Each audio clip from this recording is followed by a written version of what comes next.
Yo, everyone. Welcome to the Game On Daily Saturday evening talk show. I'm your host, Gaz, co-founder of Game On Daily. And wow, again, every week we have great shows and I'm super hyped about this one. It's been a long time in the making. Thank you so much for everyone for joining us. We're going to be talking next gen. Ace has just come back from another stream with Season Gaming. So if there are any technical issues, just let us know in the chat and we'll fix those. But yeah, thank you so much, everyone.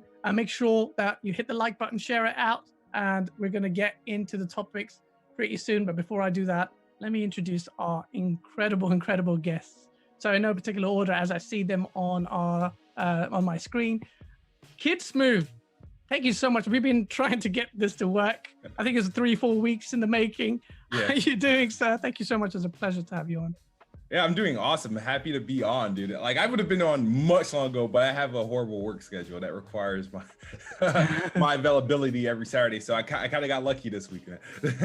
Yeah, no, that's good. I'm so glad to have you on, and can't wait to get into these topics with you. It's gonna be mad. It's gonna be mad. Secondly, my God, what a pleasure, man. I've been trying to get this to happen for a while, and King David has been trying to come on twice, and twice we failed for various reasons. But now we've got Iron Lord's crew member, Lord Cognito, here. Thank you so much for joining us. Absolute pleasure. Pleasure to be here, man. Long overdue, man. Love what you guys are doing. I got family in the room, man. So this is good, man. Can't wait. We got some great topics, great discussion. Games on Daily. That's the new name. Games on Daily. Thank you so much, man. Thank you. We'll get our merchandise sorted out. So everyone's wearing those shirts because Iron Lords have got some ridiculous merchandise. I need to get on that. I'm Appreciate definitely you, brother. Last but definitely not least, is a chap that has been recommended very highly. I think you know Mo Kwama very well, and the Season Gaming crew always wax lyrical about your views. I've seen you as well. Done some research. We don't just let anyone in. Luke, aka Insipid Ghost. Thank you so much. It's an absolute pleasure. How are you? Hey, thanks for having me on, man. I am so excited to be here, chat games. What a great, it's as we get to the end of the year, it's so good to like reflect on this past month of new systems and new games. I'm stoked to be here with Cog. I get to finally work with Kid Smooth, which is exciting. And Asa, I just watched you on Season Gaming. It's dope, man. Thanks for having me on, guys. Thank you for being here. It's going to be an absolute pleasure. And can't wait to get into the topics. And you're right.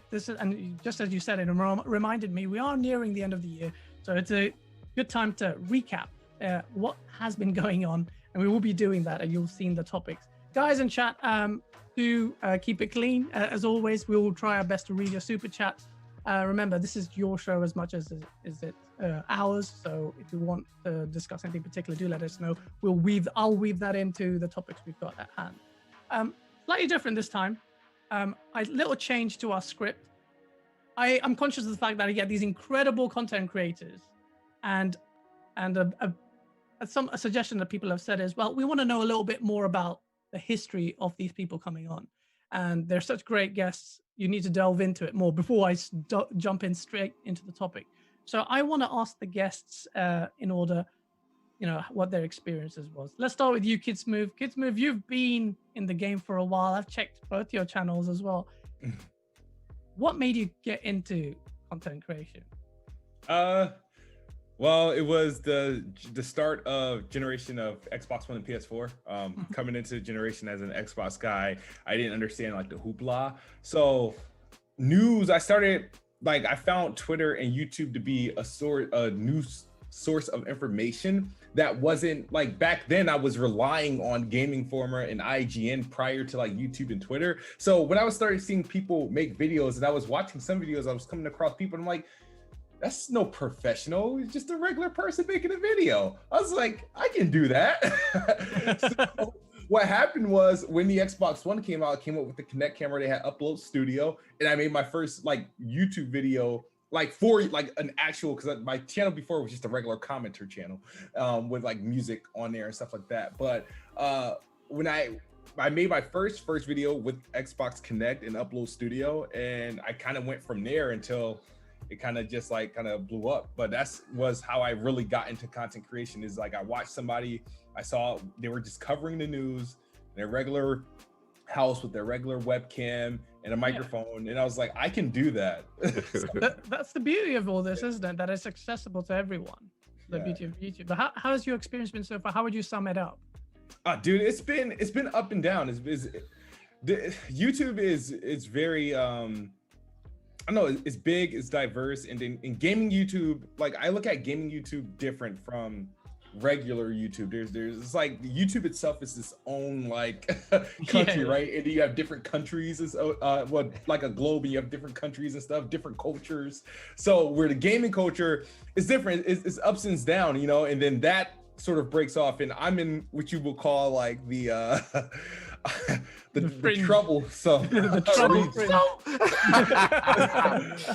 troublesome region. But it's been, when it's good, it's great. The growth is great. When you get a video that gets hot, getting a lot of views, and you get a stream that gets hot, you get a lot of views, and a lot of people look up to you and tell you, hey, like I like what you do, like your vids, and and they refer to it. It's a cool feeling. And then obviously there's down times where you get into these unnecessary back and forths, or these unnecessary like kind of dilemmas that take place that kind of take all the fun out of it.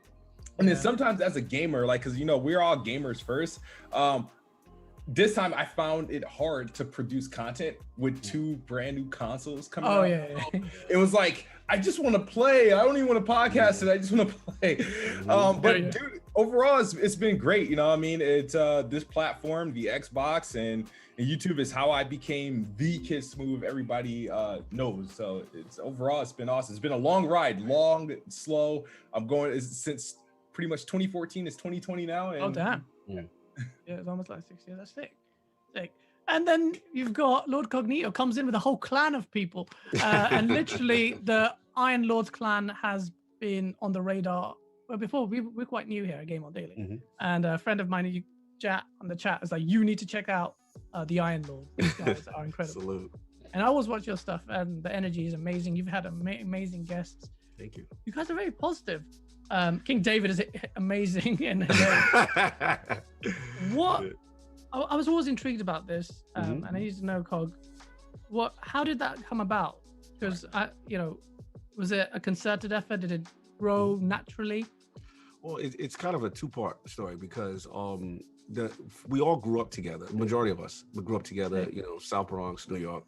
And we used to just game. Everyone used to come over to my house to play games and stuff like that. So my house was kind of like the oasis in the hood that everyone would come to get away from drama and BS. So that was always established. Like every Saturday, you come to my place, we just game, we watch the fights. It was like a routine. So as we got older, and obviously Xbox Live helped us still stay in contact, but Kid Smooth would know, like, Addict is really the catalyst of a lot of this, because what would happen is I would be on Xbox Live and I'd be playing Destiny, of course, and my game, Iron Lords, is kind of based on it, the foundation of it.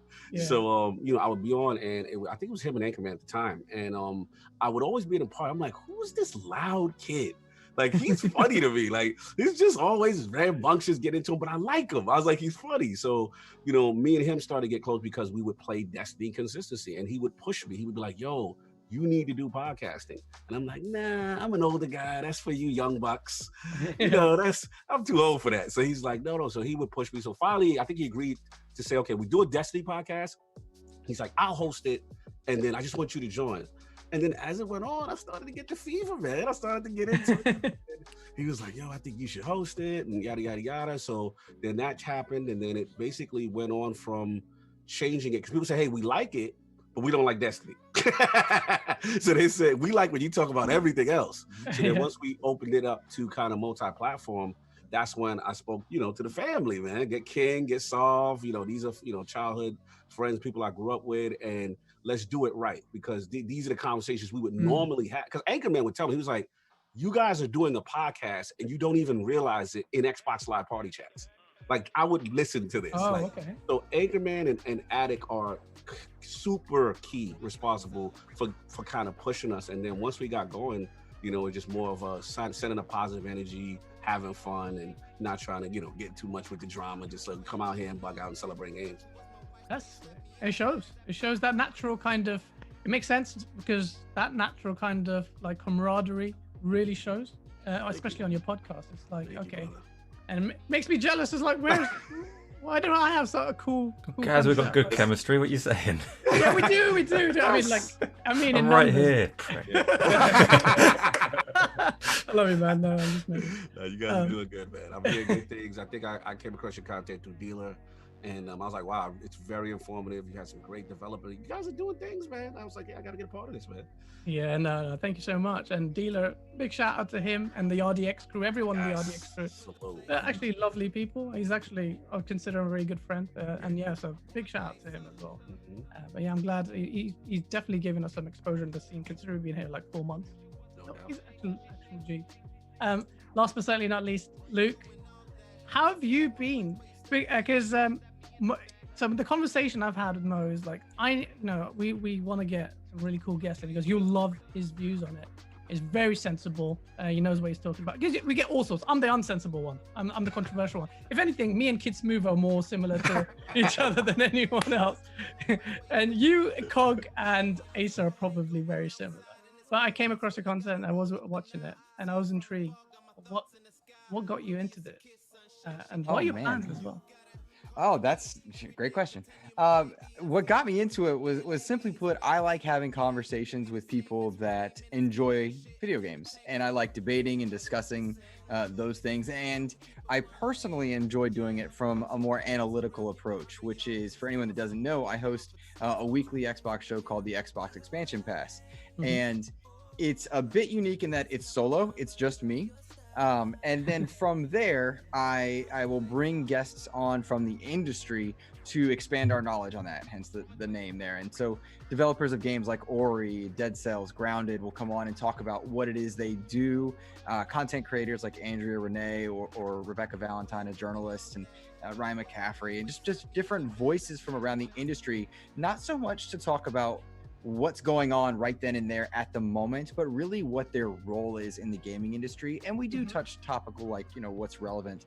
But I wanted to have that conversation with an audience at some point. And so it's probably a smaller show than it would be if it was a panel style show, but I really enjoy doing it and then getting a chance to branch out and guest and talk to and meet so many other people that enjoy gaming. I met King David in a line for Battletoads at E3 2019. That's how I found out about the Iron Lords.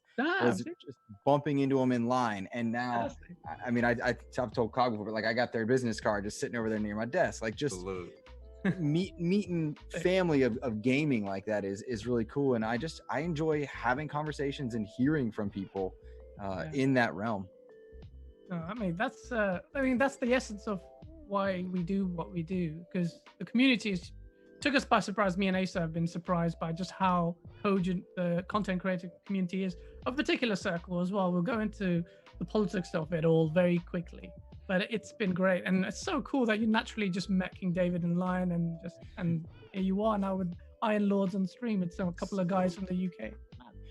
That's the best part, man. Gaming's for everybody. And when you get to hang out with people from different areas of the world, walks of life, and talk about your hobby and what you like and dislike, that's the dream, right? Like, we're doing this in our free time, having fun, and yet we've got people showing up, supporting, disagreeing, arguing, debating in the best ways.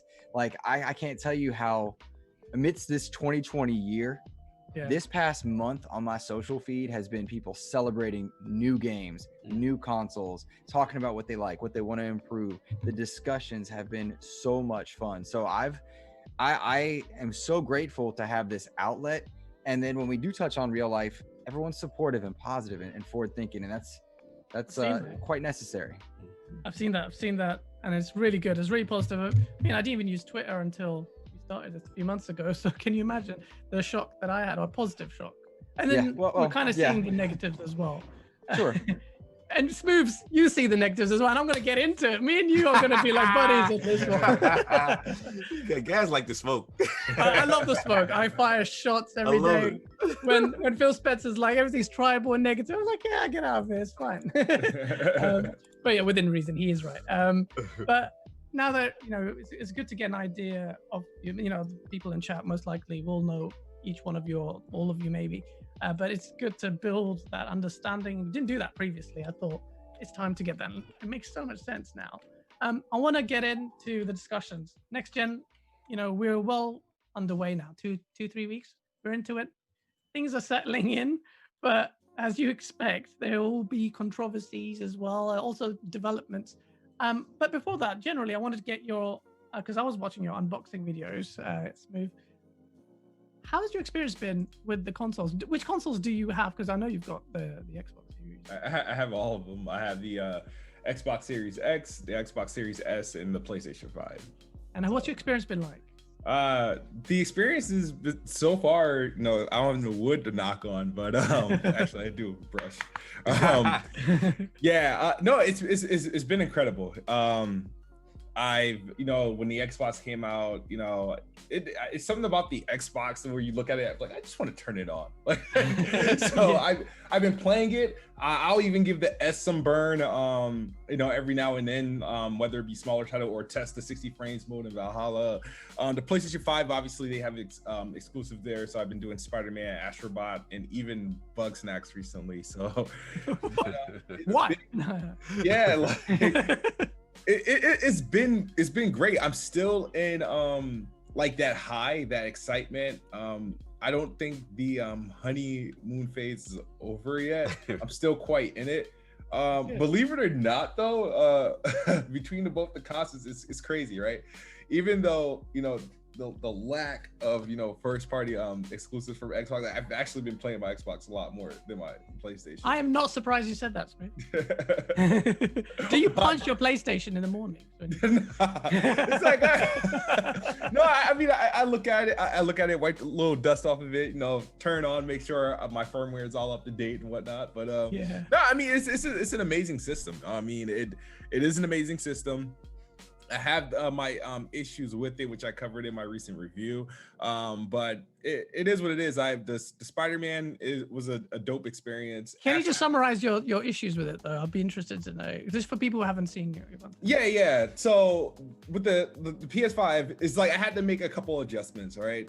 You guys see my unboxings. I since had to change how I wanted my PlayStation, so I had to move it. So I'm looking at the white plate. Otherwise, it would be interfering this whole video. If I had it like how I originally had it would wind blows up. Pretty much, it would be like right here, like taking up real estate.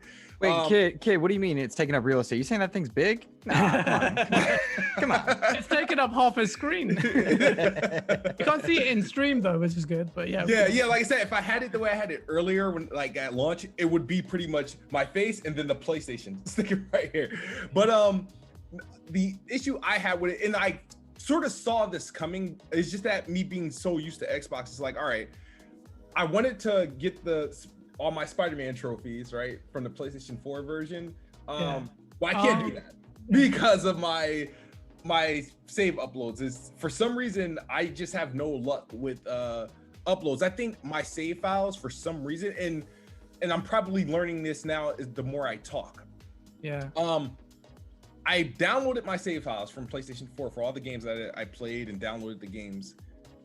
I noticed there was a problem when I tried to recover my Spider-Man. I recovered it, and then when I went into the game, it says upload your save file from PS4. I hit the button. It's like, you have no save file. But I was like, it's there. It shows my last day playing. Like, what do you mean? And so then I was like, you know what? Let me play something else. Went to The Last of Us. I recently finished Last of Us 1 in May 2020, which is recently, and Last of Us Part 2 in June 2020. My Last of Us remaster, so there was a save file, but it wasn't from 2020, it was from 2018. So I was like, well, what happened in 2020? Yeah. So and then I started going through each game and I realized, okay, at some point I stopped paying for PS Plus. So whatever I pretty much did from 2019 to 2020, it's a wrap. I don't have access. So every game, like Days Gone, I have to start from scratch. Ghost of Tsushima, I have to start from scratch. So those are the issues I had, with the PlayStation. In terms of technical issues, no, I don't have any. But to be said, I haven't put as much mileage in my PlayStation 5 as I did with Xbox. So maybe I haven't played long enough to experience some of the issues I saw other people going. But whereas on Xbox is like, when I turned it on, I did the mobile app thing, whatever, and that kind of saved time. But once it was ready to go, I was ready to go. Like, I found the same thing.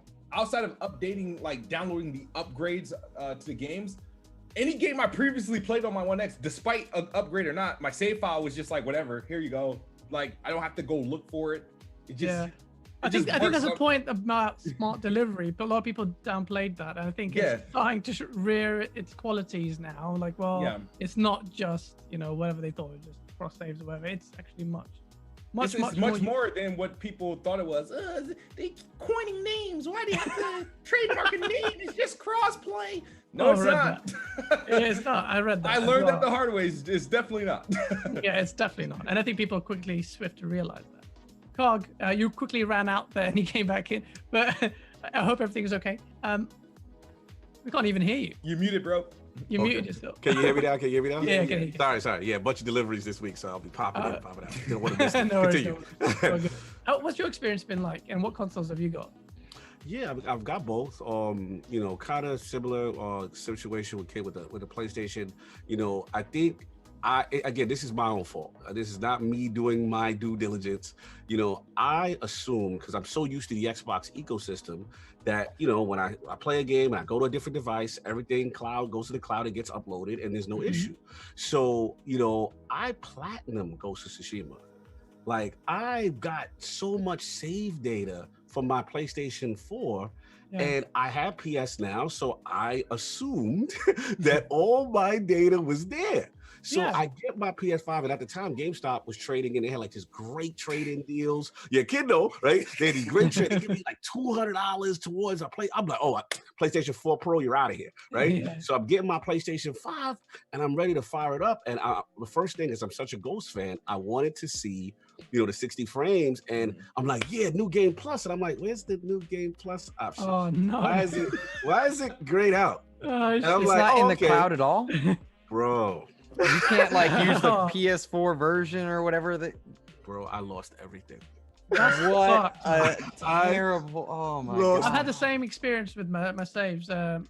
This just don't work. I actually lost it within the PS5. I don't know. Wow, that sucks. Because it's like, again, I'm assuming PS Now is an automated situation that it would just do it, and people are like, "No, Cog, you were supposed to manually." And I'm like, "Oh my god!" So I'm like, I'm mentally getting over that. But outside of that, with the PlayStation 5, I thought Astrobot was a pleasant surprise. I didn't think I realized how much I like that game.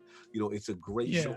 The dual sense and the functionality, it's amazing. Catchy little cheesy little beats I'm dancing to. I'm embarrassed that I like that game. I was like, why do I like this game? But it's a love letter. It's a really good thing. And obviously I picked up Miles and maybe like one other game. So that's been pretty much my experience with that interface. I gotta get used to it because I'm so used to the old PS4 interface, and now I feel things are like an extra button press for no reason. But trophies.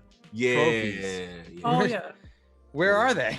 I don't know where they are. You have to go through all these sub menus and punch down. It's just, the card system doesn't seem as intuitive as how they had. And then for me, the strength of PlayStation has always been those dynamic themes to me. Like, you personalize, you make that system your own, and they've completely kind of changed that. So it's an adjustment. It's not that it's terrible, it's just an adjustment. As far as the crashing, I've only had one with the rest mode that scared me. So I'm like, okay, I'm taking rest mode off. You know what I'm saying, for right now, because it didn't happen in game. It happened when my system was coming out of rest mode and it wouldn't boot up. But anyway, I digress. Yeah, there's no problem with that.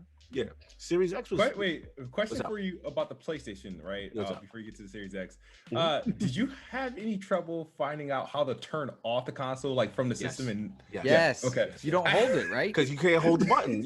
I'm so used to holding the button. I'm like, what? Nothing's happening, and then I got to go down to this sub menu at the bottom, then go to the right. It's just all these. I did that all the time. I keep doing that. Yeah, for the first week, I kept going back into a game so I can tap it so the bottom menu can show up, so I can go to the power button, then turn it off. I'm like, I don't know if that's supposed to be the main way to turn it off. Yeah, bro. Like, I'm not, like I said, I'm just so stuck in my ways with the older UI. So it's just an adjustment. So that's that. Yeah. As far as Series X, I agree.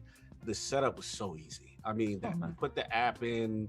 Everything came over. It was, I was multitasking with the app while it's doing things in the background. I'm like, okay. I was actually not used to this. I was like, wow, this is pretty cool. An app to set up your console. So did that and then went right into, I think straight off the bat, quick resume hit me very, very hard. It was the feature I didn't knew I needed. You know what I'm saying? Just yeah, right. Like just go. A lot of people said it'd be a gimmick. You won't end up using it. Why would you play multiple games? No. When it works, because it's temperamental, it doesn't always work. It always works, right? Yeah, but when it does work, it's great. I agree, guys. Like it is really really cool because you're right exactly at the state you left it in. You Yeah. know, there's no load screen. And I think just overall, the thing with next gen that I like is you know, because the NVMe drives are there, everything's loading so fast. You know what I'm saying? Games are looking smooth. Less waiting, isn't it? Yeah, less waiting, just right into gameplay. So for me, you know, I went straight to Gears Tactics. I'm a huge turn-based guy. So, I mean, that thing looks phenomenal. I was rocking out that. And then I came down to that point of just testing a lot of games that either loaded slow or had performance issues on the past. And then I fired those up and I'm like, I'm seeing the difference. And I'm like, wow, this is not even optimized. Some of things are not even optimized yet. Yeah. So yeah, super impressed. And then the last thing for me, I'm such a Destiny fan. December 8th, baby. Yeah. That's when COG is full time. I throw my PC in the bushes. I get 60 frames per second, 120 frames Crucible. Oh boy, I'm gonna be full time. My clan cannot wait for me to come back full time on Series X. But yeah, so far, man, I've been loving it. I've been having a good time. Oh, that's wicked, man. And that's really good. Luke, were you lucky to get hold of both consoles or any of the consoles? Some people struggle with each one. Yeah, I had Series X. I now have a Series X and a PlayStation 5. I got a PS5 about a week or so after it came out. I got very lucky with the Wario alert, and it showed up at my house 2 days later. I don't know how that happened. Amazon just. So I got very fortunate there. And yo, guys, the honeymoon's over when it comes to the luster for me, because the Xbox is, well, sorry, both systems to me very much feel like I'm getting more of the same but way better. In a lot of ways. In that same light, the flaws are now becoming apparent to me in the systems that we're seeing right now. We mentioned, you know, turning off the PlayStation 5, finding trophies. They're subtle, they're small, nothing that would turn you away from playing something as incredible as Miles or not, but it's exposing things to me right now on my Series X. My Call of Duty crashes 30 minutes everyone in. For everyone. It's so my whole Xbox just shuts down. Well, what the heck's that about? Like on my brand new $500 system. Bro. That scared me with that. It's killing me. It's killing me every time my buddies want to play. It's frustrating because I want to play this. Call of Duty this year is great. I'm having a blast with it, but it's frustrating to me that stuff like that is happening. Quick resume not working. There's a save bug in Watchdogs, which was my game of the year until this past week, where my save bug is like, oh, I'm losing 2 hours on my game that I put 30 hours in on. Like, what's that about? Like, you know what I'm saying? Like, so now, whereas the week one, I'm like, yes, it's shiny. I'm loving it. This new control, this thing, that thing. And now I'm like, oh, okay, this is a problem. This got rushed. This needs to get fixed. And it's not exclusive to one system. They've each got their own flaws that need to be worked out. And because right now I think it's a lot more of the same. I'm still playing Call of Duty, it looks better. I'm playing Gears, it looks better. I'm playing Spider-Man Miles Morales, it's just more Spider-Man but doper. Like, it's just it's a little more of the same. And in that respect, I'm glad that they're going to have this kind of window of time where things are cross-gen to work out the kinks on both systems, because I should not be losing save progress. I should not have issues with crashing a system. But to both your points earlier, like setting up the Xbox was a breeze. It's a dream to navigate. Neither of them are loud. Neither of them are hot, which some people were saying that they would be. I think the PS5 structurally is too big. You think? Structurally, you know, like I'm looking at it, I'm like, that is offensively large. But you know, all that said, like once these games do get patched on both respective systems, the things are worked out in Valhalla and whatnot. And I know we'll talk about it in a bit, but the performance issues are a bit more in line with the power potentials of each system. I think we'll have a better idea of what we're looking at. But for this first 6 months to a year, given the pandemic and whatnot, I would think that we're in for a comfortable transition period. But that also means we're going to get a little frustrated with things like those bugs, which are I would say very taxing on the long-term look as to where these systems go. You think about the red ring way back in 360, that jaded the thoughts on Xbox, and the performance issues for Xbox are now going to jade some of the conversations that are objective. I don't mean the people that are diehard for one plastic box or the other. That's not my interest. But those who are objectively looking at it, you'll see a conversation start to really turn on these console makers if these problems aren't worked out in the next 3-4 months, I would think. I mean, it's you expect the day one problems, and these stories were bound to be surfaced. What I didn't expect was people blowing up vape smoke into their consoles. What a waste of $500, right? Why ruin a system? So silly. Yeah, people take this console warring a bit too seriously. This is a bit weird. Which is a good segue actually into the next topic. Before I get into that, thank you for over 250 people watching us live. Please do hit that like button and share it out. And yeah, you guys have been pretty civil in chat. I'm watching. It's weird. Oh, I hope I haven't jinxed it. But yeah, do keep it simple. You'll see someone was saying this is a one-sided podcast. It's not. You've heard the gentleman already talk about their experiences positively on all platforms, and everyone's gonna have problems. So yeah, but peace has ended now because I'm going straight into the source. PlayStation 5 outperforming the Xbox Series X. It's a conversation that interests me. Asa hates me talking about. You can see him sighing visibly about it. It's more of a scowl. It's a scowl. He is always judging me. Now, during the stream, guys, if you want to know how Asa feels about what I'm saying, just watch his reaction. Watch his face? I want it. Yeah. His reactions are brilliant. The thing is, I got involved. I'm friends with Dealer and I'm friends with Colt and all these guys, and we've been talking power. And why wouldn't we? The specs are there. That's all we had for ages. And then, this industry Specs are throws a stellar you got, curveball. Gaz. What's that? The specs are stellar you've got, aren't they? Hey, listen. Yeah, my specs will always be on. But it was an interesting thing. And it is interesting now. It dominates the core gaming circles conversations on social media for a reason, I think. And I just wanted to get your view on it, particularly yours, Kid Smooth. I'm conscious that you just muted your mic. What's going on, man? Do you think it's embarrassing for the Xbox that touted power so much for it to be slapped around so hard at launch? Slapped around hard. What? Bro, I have different feelings on it because I don't think it's being slapped around, honestly. It's It definitely hasn't. This is me being clicked. This is a visual clickbait. Visual clickbait. Let's go. This is exactly what IGN will do one day. Absolutely. The way I look at it is like, yes, when you factor that the only outside of looks and presentation, the only thing Xbox really had over the PlayStation is that, hey, every game that runs on here is going to be better, by something, right? Yeah. And for that not to be the case at launch, yeah, it is a bit embarrassing. But the more I thought about it, and we all know the story behind it and everything, I'm like, you know what? For some of these guys that have a dev kit for only about 5 months. That's quite impressive. For not like, it's because the thing is, it's like, wait a minute, you telling me, right? Wait, you've turned this around. You actually think it's impressive? Yeah, because if you're telling me, right, just based off what we know, because the one thing that stuck out to me, and I was tweeting about it, right, but nobody really caught on to it. Remember the event in May with the Xbox showcase with the first look of the first look gameplay.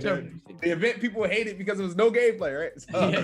So the Medium, that's where we first saw the Medium. We saw the trailer for the Medium there. And then after, they had an interview. I don't know if it was with Xbox Wire or somebody, but when they asked him, how's it working with the Xbox Series X? And they was like, well, we've only had dev kits for about a few days. And that was after their game premiered. And I'm like, really? I'm like, wait a minute. I'm like, their game just premiered. So that means, I don't know when we're going to see gameplay, but it's scheduled to come out this fall. Back then, before it got delayed, it was scheduled as a holiday 2020 release. Yeah. So when I'm thinking about it, and then the story started to come out, and I think about Jason Schreier's tweets, the Xbox coming in hot, devs haven't got dev kits for it. And the thing is like, remember when that rumor was starting to pick up steam, the Game Awards happened, and the first console we saw was the Series X. Yeah. So it was like, we all forgot it. It was like, oh, they lying. They weren't behind. Look, we got the console and the name, So, so when you think about it, and like, dude, they weren't getting these dev kits out until like June, and they didn't start manufacturing until July. And I'm like, so you telling me devs literally had 4 months to get these games up and running and performing to a respectable level on these next gen consoles so they can be playable in November? I'm like, so you're telling me if they had PlayStation 5 since, I think they had them since last November or December. Yes, for a while apparently. You're like, and they're all right, and PlayStation is just barely beating it in these random performance, which sometimes switches. So I know we got a list of games, and I'm sorry, I don't want to win talking time or anything like that. But Yeah. I know there's a little list of games. I think it's an image you showed. It showed like Devil May Cry, right? I do not count Devil May Cry as a win. PlayStation only beats it in one mode. There's 4 modes. There's 4 modes in the game. Xbox clearly beats it, but the only mode that says it, they focus on is that one win. But the divide is bigger. The divide is really big in that mode. But it's like, if you're dropping from like 80 to 120, I don't even want to bother that mode to begin with. The backwards compatible version is better. I mean, who needs to see ray tracing in hell? Isn't that where you're pretty much at? Like, there's like how much reflection? No, I don't know how much reflection. Like, I don't understand the importance of ray tracing in that game. You know what I mean? There's only so much you can. That's the quote of the day. Who needs to see ray tracing? Who needs to see ray tracing in hell? He's got the quote so far. And Call of Duty was just the other game, which the Xbox, some can argue Xbox is outperforming it in the most important mode that everybody would have access to, which is the 4K 60 ray tracing mode. But you just said ray tracing. Oh, but you like ray tracing, but when it's not in Call of Duty, Devil May Cry, I don't think it's a game that needs it. Call of Duty though, Call of Duty is one of the only games, multi-plat games that's actually like, all right, let's start adding next gen like stuff. I see. Yeah. So with Call of Duty Black Ops, you have the game running at 4K, ray tracing enabled, 60 frames per second, near locked, and who gets the dub in that performance? Yeah. Xbox, sure. PlayStation beats it out in a helicopter scene at 120 frames per second. But you're also dealing with a freaking lower resolution. But if you tell me a game, I prefer performance over resolution. But if you're telling me, but I don't want to play like a varying 120 frames per second. If you could tell me you could get me a lock game at 60 frames per second with 4K and ray tracing, yeah, I'll play that over a 1200p 120 that stutters. I'll do that. If you can manage to get 4K, I won't do 4K 30 over 60 or 120. I'll do 4K 60 ray tracing over 120 if you could do it. And they managed to do it. And that is the mode that everyone with a 4K TV can access. Not everybody can access the 120 frames per second mode. It's true though. I mean, it's a very niche market that are going to have access to that. And I think a lot of it is, will you actually perceive the differences? But we're in the cool gaming circles. Sosa Sensei in the chat makes a good point. Whether or not that becomes true or not, we'll see. He thinks the Xbox is like the Android of consoles. On paper, it's stronger, but somehow Apple runs its apps and things better. Well, that's the interesting thing. I don't think that will be the case. I think I'll echo Ace's sentiments here because the bastard's always correct.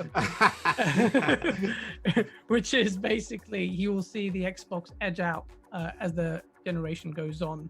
The power, comparison is interesting one, Sosa. I'm still as is my thoughts you're supposed to be echoing. I do need to mention it is like the comparison is really good though, because the reason that Apple performs so much better, they've got their own APIs and they're targeting really specific devices. The reason that developers say that Android suffers by comparison is because the breadth of devices that run that operating system. So in that sense, it is a really apt comparison because game development kit is going to be running on PCs as well as both Xboxes. Yeah. So that advantage isn't actually going anywhere. Yeah. Not just both Xboxes, but you've got xCloud, PC, the old Xbox Ones. You've got and the xCloud, it branches into multiple spots. You've got the S, you got the X. There's a lot of ways, and soon it'll be running on TVs. Like there's a lot of ways. I think it's a rather apt comparison, and especially applicable early on in this generation because we are seeing those performance tags back and forth. And if you don't mind, I'll jump in on this one, guys. The big thing about this entire discussion, which one's edging out, and the question of whether or not it's embarrassing to Microsoft.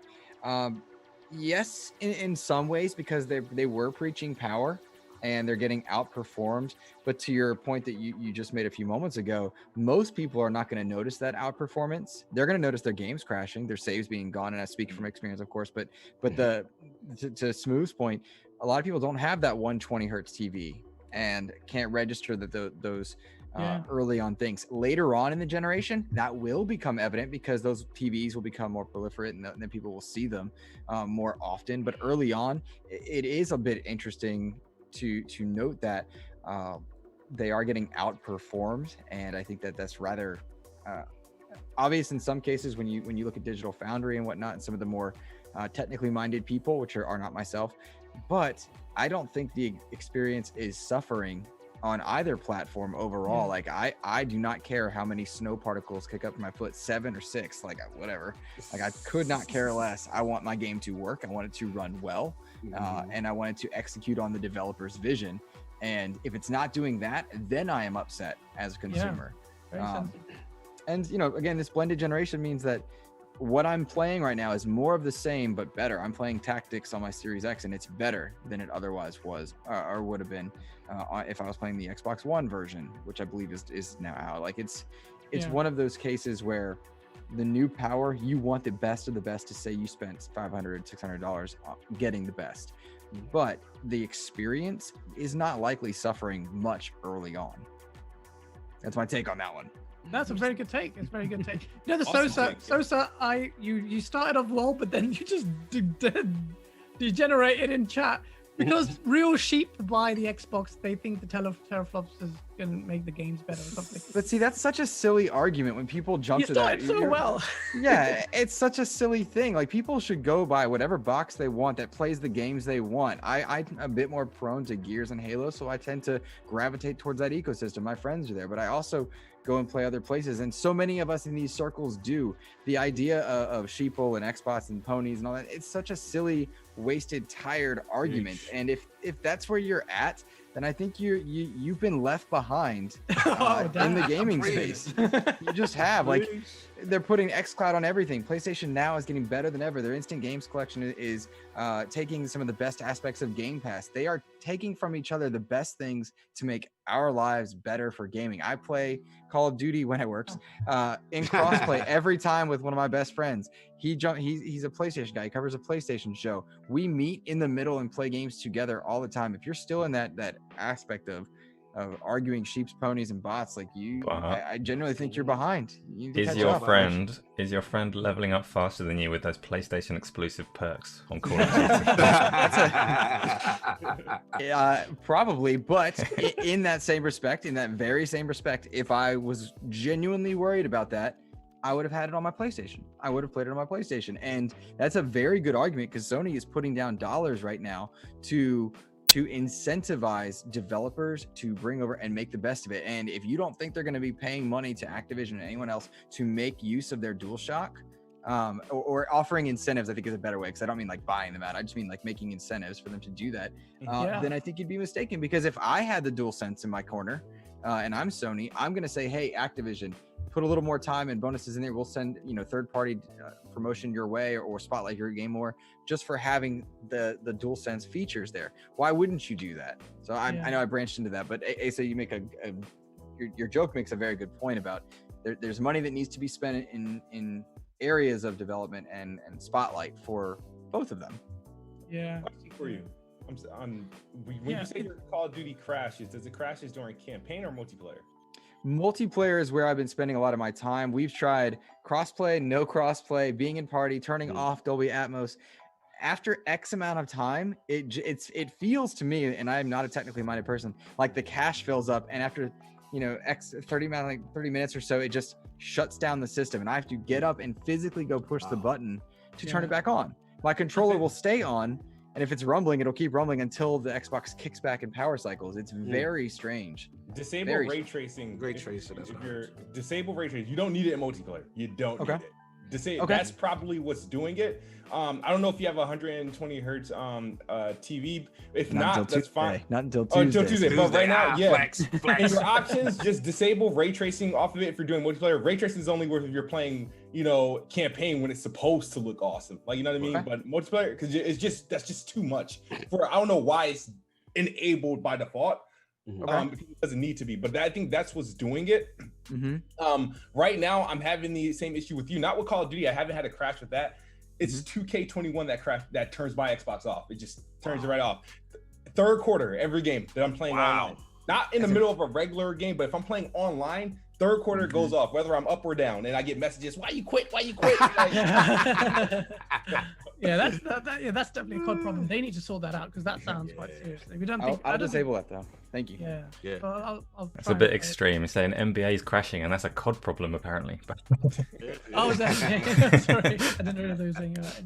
Che, thank you so much for the $5 super chat. He says Microsoft is investigating why PS5 games run better. Mark Stern, he says, surprise, mother. I won't finish that. Thank you for the $5 super chat. And thank you, Gerald Mack. He says, for me, next gen is defined by performance early on. Next couple of years, it will be games. Hashtag Book of X. That's an interesting one. I guess he says, get the power stuff out of the way, then we can focus on the games. Yeah, that's a good take on it. Kind of opposite. Well, yeah. That's all they've got right now, right? Like right now, they don't have the games. I mean, with all due respect to both lineups that I enjoy, quite seriously, PlayStation's first-party lineup is that much more impressive than Xbox's to the masses. I mean, they've just nailed those exclusives. Mm-hmm. And so, what else does Xbox have to talk about except for their killer app and Game Pass, their features and power? Yeah. And some of those things simply need to be felt and seen firsthand. Is very hard to deliver in discussions. And so if you're bringing in first party games, the games will come later for them. And that's why they bought Bethesda. They know it's a problem. It's been a Microsoft problem for I'd say decades, or since it's the inception of the Xbox One. Xbox One started off with Halo, but then the studios weren't there. Now the studios are there. Or the games are coming. Question is question mark when. I think in one of the questions later on we do go into that. There's a question I asked. Hey, so you're smiling. What are you laughing about? I'm just trying to think back to what Microsoft were doing decades ago with their first party exclusive games. Making Kinect games. I asked Colt Eastwood this because I think it's a quite important question. And to the gentleman Gerald, who did the super chat, he says powers defined early on. One game that's coming out very soon, in a few weeks, is probably the biggest game I can think of actually that's coming out, and that's Cyberpunk. And when that comes out, and Cog, I did get to ask you about your take on this. I'll tie it into your Cyberpunk. Yeah, exactly. Please, if you can tie this in, because one, that's to me that's the most important game in the next couple of years. Do you think it's? Let me frame this in a less fanboy way.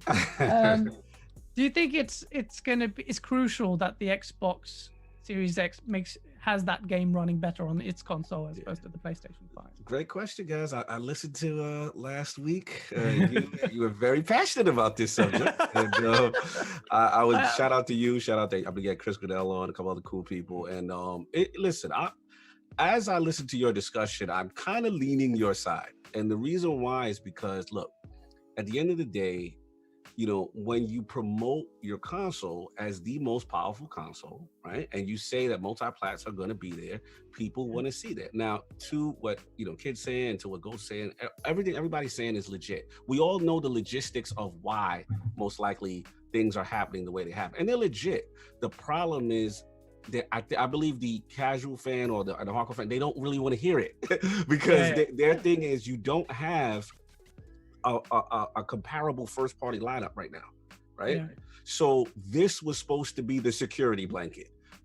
Third party games are supposed to run better here based on, again, if we're looking at tech sheets and on paper, that was what's supposed to happen, right? So now when it comes to things like Valhalla and Cyberpunk specifically, it does hit hard because especially when you have the marketing rights to these games. That's right? The crazy bit. That's right. You have the marketing rights. So people are coming to you for that platform. Now, to Ghost's defense, a lot of people won't know these differences, until Digital Foundry gets in front of it and then all of a sudden it's devalued your purchase. You know what I'm saying? Now, as gamers, we don't fall for that. Right? Yeah. We know that this game is fun. As long as it's functional and it works, we're fine. But to the hardcore who, we're paying attention to what's going on, it is a little embarrassing because I'm like, at the end of the day, I want these games to perform better on the Series X. That's the supposed strength. To Kid Smooth's point, I will say this where I'm leaning to him and King David's on this line I'm kind of agreeing with in the sense that there is a little bit of it being impressive considering how late they are in the cycle, that it's even comparable, so to speak. But at the end of the day, nobody wants to hear it, guys. They want to see these games perform better. And I just hope, I just hope they can figure it out. You know, I hope with more time, you know, these guys can do that. And I think it would be a big boon if it performed better on Series X for basically based on what they're marketing and narrative. But according to Phil, my last point I'll say is that, you know, he gave a legit, you know, reason as far as waiting on, you know, RDNA 2 or whatever it may be, these last minute features. So when I hear that answer, long term, I think it is the correct play. Because if those features do end up to be game-changing features that they wait, and as this generation goes on, it could only get better. So we just gotta hold the fort down, man. We just gotta hold the fort down. I know. It's gonna be a painful wait for Xbox fans who get involved in those debates, I think, for a while. Our good friend Dread Knight asks in the chat, do you think Microsoft could have had a hand in delaying Cyberpunk to make sure it runs better on Series X? I think CD Projekt Red have actually gone on record to say that the older versions, the Xbox One and the PS4, were the reasons why. The games were ready, they went gold, but those are the reasons why. So I think, no, I wouldn't say that. I wouldn't say that, Dread. And that'd be pretty crazy to suggest, but you're a crazy person. I know you personally, so I can say that. And to your point, Lord Cog, I'm always going to pronounce Lord Cog because otherwise. You and the people in chat, what Lord Cognito is talking about is the fact that Microsoft have acknowledged these problems. So they're and I quote, "We are aware of performance issues in a handful of optimized titles on the Series X and X, and are actively working with our partners to identify and resolve these issues." What does that mean? You know, and generally, okay, fine, there are performance issues on all of them, and you know, Dirt 5's dev came, at it with some of the unoptimized problems. So the point is, there was supposed to be a massive power divide. Acer always slaps me around and reminds me that I was waxing lyrical about RDNA 2. It's not the full RDNA 2 and whether that was a game changer. I've now adopted Acer's stance because under duress. But this is new. Yeah, I have. This is not new. I think you get the benefit of the doubt for being right all the time. So I might as well start assuming and you know. Can't believe it's taking you this long to learn.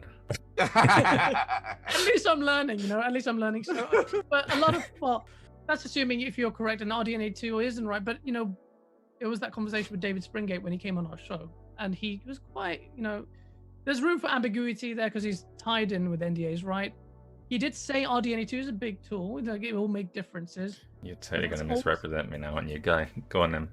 But that's not saying that PlayStation 5 haven't got their equivalent tools, is what you said in a previous show. And you tell me. Tell everyone in chat. Yeah, cool. No, I don't want to go over it right now. Tell people yes and no. So no, what I always say about that is, first of all, it's proven a mistake to brag about it in the way that Aaron Greenberg did on Twitter. Probably would have been better off not wading in on that kind of narrative that was already running. But the full RDNA 2, what I usually say about it is, yes, those features that they're talking about are real. They exist in the Xbox hardware, and they're going to do what Microsoft is saying that they're going to do. What I dismiss is the idea that gives them a massive advantage over PlayStation, because on the PlayStation side, they just haven't said what they've got. So they don't have the features that Microsoft have got, and they're not speaking about what they have got. But you look at the evidence in front of you, and it doesn't look like they're struggling. And historically, have Sony ever struggled to get performance out of their hardware? No, they're very good at that. And so that's all I say, is that I don't think when you start trying to throw numbers and percentages around these RDNA 2 features, you're wasting your time, because you don't have the equivalent information from Sony, so it doesn't mean anything. So you just don't have the context. I heard you say this, and what I've heard in certain circles is that just because certain feature sets are not, they haven't spoken on as them not having, that they may have custom equivalents. And again, we have to see. So we have to just be careful of, automatically, yes, with full RDNA 2 and they waited, and that's great, but we still have to see what equivalents they have or do not have in reference to the other feature sets. And when you talk about those equivalents, and I'm sorry, Asa, go ahead. No, go for it. Well, no, what I was saying, when you talk about those custom equivalents, it doesn't matter if it's buzzword or equivalent or not, if they're delivering the experiences that people want. I mean, Gaz mentioned the PS3, and that system is very difficult to code for, but Grand Theft Auto 5 was there, Last of Us was there, Infamous was there, and there, as long as the content is there, power is a null and void argument, with the exception of third-party games where you're doing comparisons. And if we need any more evidence, then I would point you towards the Wii and the Switch. Those two absurd systems have some of the best gaming experiences on them, but sell outrageous numbers because they appeal to multiple audiences. And I bore with the argument of which one's better, because it's a matter of which experience you're interested in investing in, and I have a personal preference in that. Right. But arguing the baseline equivalent and that tribalist approach, it's tiring. Well, it's a very good segue. Thank you for that, because that was my next thought. Tribalism. I may have read ahead. I read ahead. He read ahead, and he worked that, and he's controlling the narrative here, not me. And I understand your frustration on that, because ultimately peel it away, and we talked about this last week. It's about the games. Phil Spencer says he's got distaste for this. He says the tribalism in the industry, I'm just paraphrasing, is something that would drive him out of the industry. I'm gonna disagree with that, because not because I'm just a dickhead about this stuff. I admit I'm a bit of a prick on these things, but and Ace is the sensible one. But I enjoy the tribalism. I think if you say no tribalism, then you're just denying us as human beings and our human nature. We have it's just passion translating into something that ends up being banterous, but then it goes a little bit too far. Me and Kid Smooth know about this, because we jump into the source. What is crisis said? That sounds like an old British guy from the Science Channel. Wow. Someone called me Mrs. Doubtfire on RDX. That's amazing. Oh no. Oh my lord. Also, props to Crisis for watching the Science Channel. Yo, salute. That's a good take. Addict, what up? I see you. So gaming addict. But what are your thoughts on that, Smooth? Because like me, I'm giving you a carrot here. You do get involved in the source, is how I'll put it. You get involved in the source. And y'all mix it up. Yeah, you do mix it up. You two are peas of a pod. Y'all mix it up. I want to hear this. I do switch sides, though, just to keep it interesting. But Smooth, you're would you say you're Team Green? Yeah, absolutely. Yeah, exactly. That's right. Yeah, and what do you think about this take? Do you think it's okay to kind of throw in a few jabs here and there about this whole thing? Or do you think we should all be kumbaya? No, it's a part of the culture, Yeah. It's I don't know, like it goes back, even predates freaking Twitter and YouTube, so it's always been like, I wasn't like more so like a back when Sega and Nintendo were doing a thing, I was just kind of a young buck in there, so I didn't have a fight. I was like, I just want to play one of them. But when it came down to where I could pick and choose which consoles I wanted, I was originally, a PlayStation guy, and I was just biased to wrestling games. I mean, SmackDown was better than Raw. Like, I don't know. Like, so that's disagree with you though. You were doing so well until you. But as the time came for Xbox like 360, which I think it took me I think the 360 really molded me as like a gamer, and it showed me things where gaming can go. Like, I feel like 360 and MySpace kind of blew up at the same time, so it was like this online social thing, but I was like, it was in gaming. It was something I never experienced before. Sure, people on the original Xbox got the little tease of it. I never got to experience that, but when the 360 came out, I was like, dude, I can't imagine ever going back to gaming without this. Ever since then, I've been riding with Xbox. When PlayStation 3 came out, I was like, I don't want it. I got the 360, and when Xbox One was coming out, I was like, I don't care what they tell me. The Xbox One is day one. So okay, that's way too far, because even I was just like, yo, that's such a bad mess. Dude, I got it day one. I didn't care. I was happy with it. The tribalism thing, I don't want to say, oh, we all need to, be happy and be together. No, there's always going to be a versus. It's just that it does get bad with consoles because people do take it too far. But I don't think it should ever be a blend. And I think these consoles always will need things to, keep things to themselves as identifiers. Whether it be, oh, you can only get this on PlayStation. You should be able to only get something on Xbox. I mean, I'm always going to be, even though Xbox seems to be a little bit more liberal with how they move, I prefer PlayStation's route. I just prefer to be on Xbox. See, Asa, he is saying exactly what I was saying to you. Kid's move is right. So, because he was I'm listening to him, and I appreciate his perspective. So I listen to all of this, and I listen to the tribalism thing, and actually, so Kid Smooth doesn't. I don't think he's the kind of person that Phil Spencer's talking about, because all of his energy is like positive. He likes the Xbox. Yeah. And that's not to say, I mean, he's got a PlayStation, he's playing it, so he's not one of these people that's going around attacking people for liking something different to him. He just likes his Xbox, and that's a positive. Who you think Phil Spencer's referring to? He's referring to the aggressors for sure. He's referring to the meme creators, the GIFs, and the people that use like stupid default pics and like those default pics I'm talking about. I thought he was talking about MBG. I'm sorry. Those Twitter profiles, those Lord Cognitus, like the unnecessary jokes. He's talking about those people. You know what I mean? And I'm just happy to always get caught up in the crossfire because I don't know how to keep my mouth shut when I see it. So no, but I get caught up in the source as well, but I love it. Bring it. Look, Kogi, I saw you, visibly wince as I mentioned MBG. He will come up for good reason, actually, in the topics. For something really silly he said. We all say silly things, but I just thought it's a narrative, not just him saying it. Like others have said it. MBG, if you're watching this, no offense. The fuck, but we'll talk about it.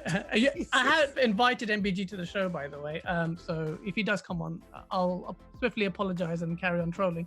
What do you think about this, Cognito? Do you echo Smooth sentiments? Do you think the competition is it just because there's really good comments in the chat, and I'm reading these, they're saying it's just competition, it's just human nature, or is Phil just, as Asa said in Seasoned Gaming's video, is it just Phil with a silver tongue just trying to play it up? Look, man, I mean, where I struggle, I agree with tribalism being a problem. What happened? Oh, sorry, just to clarify, I really badly quoted Asa there. He did not say that. Oh, did I say that? Oh, okay. No, he said Asa is that he's got a silver tongue, but not in a bad way. Okay. I'm really gonna put you in trouble. Sorry, Cog. So go ahead. It's all good. Look, I'm all for competition, right? Competition is good. We want these consoles to compete with each other. At the end of the day, it benefits us. Where I struggle is when the tribalism gets to the part where it's one personal, right? Where it's these personal attacks on people, you're doing all this unnecessary extra stuff. And then this is what I see as an older gamer. What I see is like seasoned. All right, we are seasoned. We're gonna run with season. You know what I'm saying? But like for me, where I struggle is like no one's having fun anymore. Like everyone, like the people who are involved in this, I have this rule, guys. I'll look at your timeline, I'll look at your last 5 to 10 tweets. If your last 5 to 10 tweets is attacking someone for liking something else, then it's nothing you need to have a discussion about, because your energy is not playing games. Your energy is attacking someone about what they like. And that's my problem. Like my thing is, you could like whatever you like. If you're a Sony guy, rock on. If you're a Nintendo guy, rock on. It's all good. But to me, I've even seen this where I've played a game, posted a picture, oh, you still playing that trash? Oh, and I'm like, fam, like I'm enjoying myself. Like you're that miserable that you got to jump on my timeline to show me your disgust about my enjoyment. Like how crazy is that? You're angry at my enjoyment.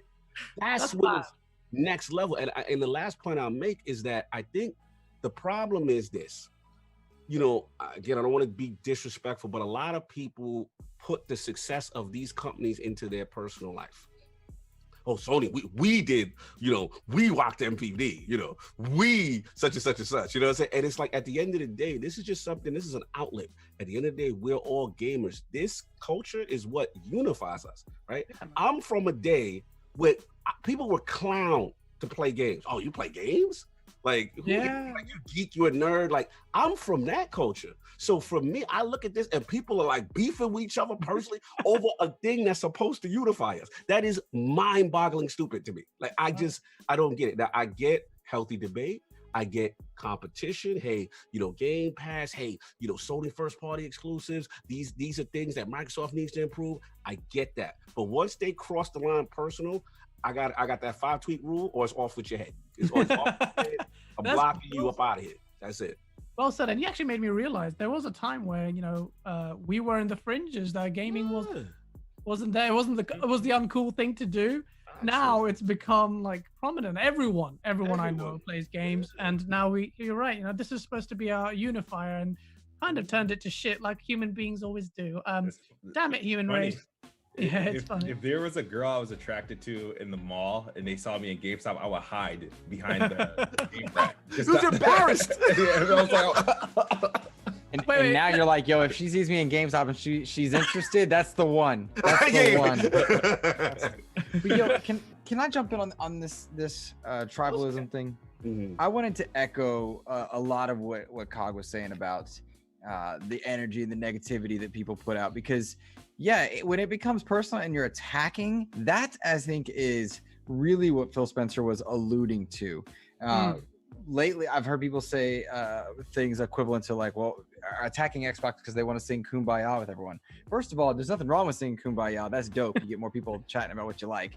But really and truly, like to Cog's point about being a bit more seasoned, I turned 35 last week or so, and thank you, I appreciate it, thank you. But in that, it's like, yo, I'm mid-30s. I'm not wasting my time on people putting out things that are going to bring me down. I had a blast with some games that people just did not like. I straight up loved Crackdown 3, had a blast with it. Was I ever going to go out there and argue that it's better than God of War? No, but I had fun and it was a good time. And why would I not want to celebrate that? And I had people trying to clown me for liking a game. You damage control. You can't possibly like that. And it's like, yo, dog, I totally can like going and getting my orbs and leveling up Terry Crews. That was awesome. Yeah, I completed that. Yeah, and it's I 1K'd it. It was fun, and I loved. I think we sometimes attack people for liking something that they are getting enjoyment out of, and that sucks. And the older you get, there's no time for that. Well, you say that, but the wise old gamer, thank you so much for your $5 super chat. He mentions you by name. He says, I love console wars. He goes, it shows why insipid Ghost and I will always have a job. When there are dumb people, you'll always need educated. I think the general sentiment, as strongly worded as that is. But I think we're talking about two different things when we say tribalism and console wars. Yeah. Having a good spirited debate is a blast. And right now, more than any other time, I genuinely think you can argue to win all three, Nintendo, Sony, and Microsoft. They are potentially poised to all three win this upcoming generation by way of their own approach. The tribalism has to do, I think, with attacking people, going personal, bringing up things that are irrelevant to games in your discussion and in your argument. And when you exceed personal boundaries to justify your purchase of an entertainment device, I think that's the difference. I do not think like Kids Move and you are tribal in the sense that he meant. You're enjoying yourselves and celebrating your ecosystems and getting in on debates and having a good time with that. But there's a difference, and it comes with viciousness and attacks and death threats. And that's the difference. I'm sorry, go ahead. And that's the point. And that is the key thing that I was trying to get at. And you've all had amazing takes on this, which is good for me. I can clip these later on and share them because it's really important that people hear about it. And there's some views and people are very black and white about it. They say, oh, you're just console warring. You can do it as long as it's banter. The problem is it quickly spills over to being private. And it's just human nature. It's happened to me ages ago. I used to get involved in another website, N4 something. I won't remember it. Don't go there. GameOnDaily.com is the one where you need to be. That's where we need to be at. Yeah, it's the place to be. And I've always that it's a motivator for me in the gaming industry. I love the banter, and I will switch sides sometimes to be. Some people call me, pony. Well, literally have a group of friends who call me a pony, and then they'll say, "No, you're an Xbot." They will say, "Oh, you were too harsh on RDX," and it's funny to see that. but I love the banter. And I was just thinking, wait, is Phil Spencer kind of pointing this at me? Because I love firing shots. MBG, if you're watching this, I fired you. It wasn't personal, by the way. But even though I mentioned you by name, I want you to come on. And the reason why I bring this up here as well is because when you talk to people, I could have Dealer and MBG here. And if we talk to people, and particularly if you can see the people, then it just breaks the barrier down. Because a lot gets lost in tone. Facts. Completely agree. That's why I like to have all different mindsets on ILP. I don't like it when, you know, it's just somebody agrees completely with my preferences, because sometimes you'd be surprised someone will bring up a valid point, you know, and you're like, you know what, I didn't see it from that perspective. And you said it best, like if you had an MBG and a Dealer on a game, like you'd be surprised what could come out of that if you have civil discourse. But I think a lot of people hide behind the little avatar, the little meme, and then they get disrespectful and stuff like that. And again, I banter is fine as long as it's not hurtful. You know, I have no problem. I agree with you guys. I think you're onto something with that. Good luck getting that, because a lot of people like to, you know, stick with everyone, yes men behind that opinion, that tribal thought. Like I tried getting the, you know, the MVGs and stuff like that on podcasts and stuff. So I say good luck. Just a lot of people just, you know, want that, you know, the circle of like. But that's how you'll get there. You get MBG, DJ Jax, and I think it's called Muscle Bound Gamer, although we can't see his muscles, so that's like me calling myself Muscle Bound Gamer. You go in, you better stop. MBG's gonna come at me. But it's the only way I can invite him on it. The face reveal will come in. I'm baiting him. I mean, you got people on Twitter right now making fun of Phil Spencer for using his Hulu app on his Xbox. So, oh, really? Yeah, I had to get into it with someone today because I'm like, really? Yeah, I'm like, he's on Thanksgiving break and you're giving him shit because he's on this Hulu app. Oh, okay. I don't get that. And it's just, but that's a prime example of things that are a little bit silly very quickly. But speaking of tribalism, Jim Ryan doesn't know what he's talking about. Next topic, sorry. Jim Ryan, and this is a topic I wanted to know because even he doesn't know. Sony's bloke says he doesn't know if Bethesda will be exclusive to Xbox and Bethesda's titles. I want to speak to you guys about it because me and Asa have a critical disagreement on this. Yeah. We're doing this again. Asa's looking like, well, no, Gaz, we don't disagree. So are you disagreeing with me that we have disagreement? I know we disagree because I'm still firmly on the fence, so I disagree with everyone on either side. Oh, I see. Yeah, Asa's position is just like go either way, which in so. But Kid Smith, what do you think? Do you think Microsoft spent $7.5 billion to then be charitable enough to let the games come out on PlayStation? Oh, this is the tribalism point. It's tribalism. He formed the question in a way. No. This is what Phil Spencer was getting at all along. All of these people that are like, I don't want these games to come out on PlayStation. That's the tribalism. That's what Phil But this is the problem. This is the problem, right? I would hope not. You know, you spend $7.5 billion. Why buy them? Just sign a Game Pass deal, right? So, like, it's cheaper, much cheaper. You could have done it for $7.7 million, right? But my thing is, right? And that's why I can't wait till these journalists stop asking this question. Right? Get them, Swoop. Sony does business, the way that Sony does business, right, and how they handle third-party and second-party exclusive deals, they impact Xbox's bottom line. They impact Xbox consumer base. PlayStation is keeping games off Xbox, which essentially hurts Xbox. So my thing is, if Microsoft has to buy studios to keep getting games, had it not been from Xbox buying Bethesda, Deathloop may not come at all, you know? Right. Yeah. So Microsoft is literally have to buy publishers just to guarantee games on their platform, where Sony, they'll pay whatever to make sure that game isn't there, whether it be for a year or 2 years. Like, remember that Destiny deal with the content there? Oh, Lord, I know. Like, oh, boy. I can tell you my thing is, if they're continuing to do business like that, you know, there's a reason Final Fantasy is not 7 remake is not on Xbox. We still don't got a Street Fighter 5 on Xbox.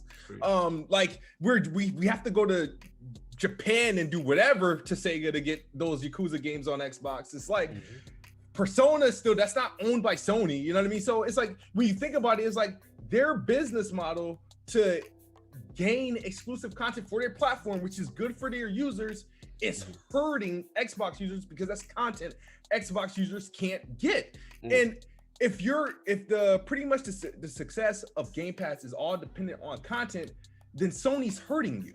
So no matter how many studios Microsoft buy, if they don't make them, like if they keep letting them games go natural on PlayStation, there's no gain for Xbox because they're in the same position they was before. You're just getting multi-plat games because PlayStation's getting your games plus the games that they keep for themselves. So it wouldn't make sense for Microsoft to engage. Maybe we could leave known at this rate. You're doing you're grabbing this Bethesda and all these studios so you can match PlayStation on year-to-year output or exceed them. So do I think they spent $7.5 billion to let things go as status quo? Absolutely not. It would be. Wow, I'm going to be rude and interrupt. Do you think that they spent $7.5 billion to fight with Sony? Not to fight with Sony. No, absolutely not. All right. See, Ace had an angle there. Get it. They spent all right. So they obviously know. Obviously, Amazon and Google, they're in terms of financial, they have put money and power to do things that could impact Microsoft itself. Even though they may not be successful at it, there's always potential. And there's things Microsoft come up with that didn't fly, but Google will try it a year or two later, boom, it flies off. Like, you know what I mean? And it's successful. So if you got these big juggernauts entering the gaming, whether it be by streaming or a console or PC or whatever, yes, I think Microsoft made that decision to ensure content that they don't lose out to Tencent, Google, or Amazon. But at the end of the day, sure, they may not see PlayStation as competition, but PlayStation does sell a product that plays the same games, but they're also keeping content off Xbox, which keeps them off Game Pass, which keeps them off Game Pass for PC, which keeps them off xCloud. So they have to solve that problem. And I don't think until PlayStation starts being more liberal with their third-party marketing deals, I don't think it's necessary for Xbox to publish games on PlayStation if they're not going to get anything in return. I mean, I agree with you in what you're saying there, and I want to bounce off that what you're saying. Hog, do you agree with Smooth on this point that Xbox should tactically have the Bethesda games on the console, on the exclusive to the console and PC, and anything on the Xbox family? I think Kid's making a lot of valid points. I think that when I look at, again, to Ace's point, we could be wrong. I think there is a little bit of fluid nature in it based on the amount of IPs, right? And the deals. One thing we have to be cognizant of, the ink is not dry. That we have to be cognizant of that. So that as a lot of reasons, well, if it's exclusive, then why don't they just say it? And the ink is not dry, right? I still think there's a lot of fluidity here. Now, to Kid's point, I'm kind of leaning his way because when I look at it from a business standpoint, if you spend $7.5 billion, right, you are now acquiring Zenimax, all these studios, right? If your intention is to put these on PlayStation, you could do a deal similar to what you did with EA and Game Pass, right? They literally says, okay, we can put you out here right now. You're still on PlayStation, right? So when you do that, this is an acquisition. I look at previous situation with the Ninja Theories, with the Obsidians, right? If you follow the status quo, Hellblade 2 is not coming over to PlayStation, right? So the way I look at it is, one, the ink's not dry. Two, well, people say, well, they need to make the money back, right? They need to, because, if they spent this money, they got to recoup. And the way I look at it is they're looking at Game Pass as the service, the ecosystem to get you in. If you have a service like Game Pass, you need subscriptions, you need people to stay committed, and you have to have consistent content that's able to roll out, month to month. You need studios, right? So if you're doing that, and the other thing is people forget is the PC market and mobile.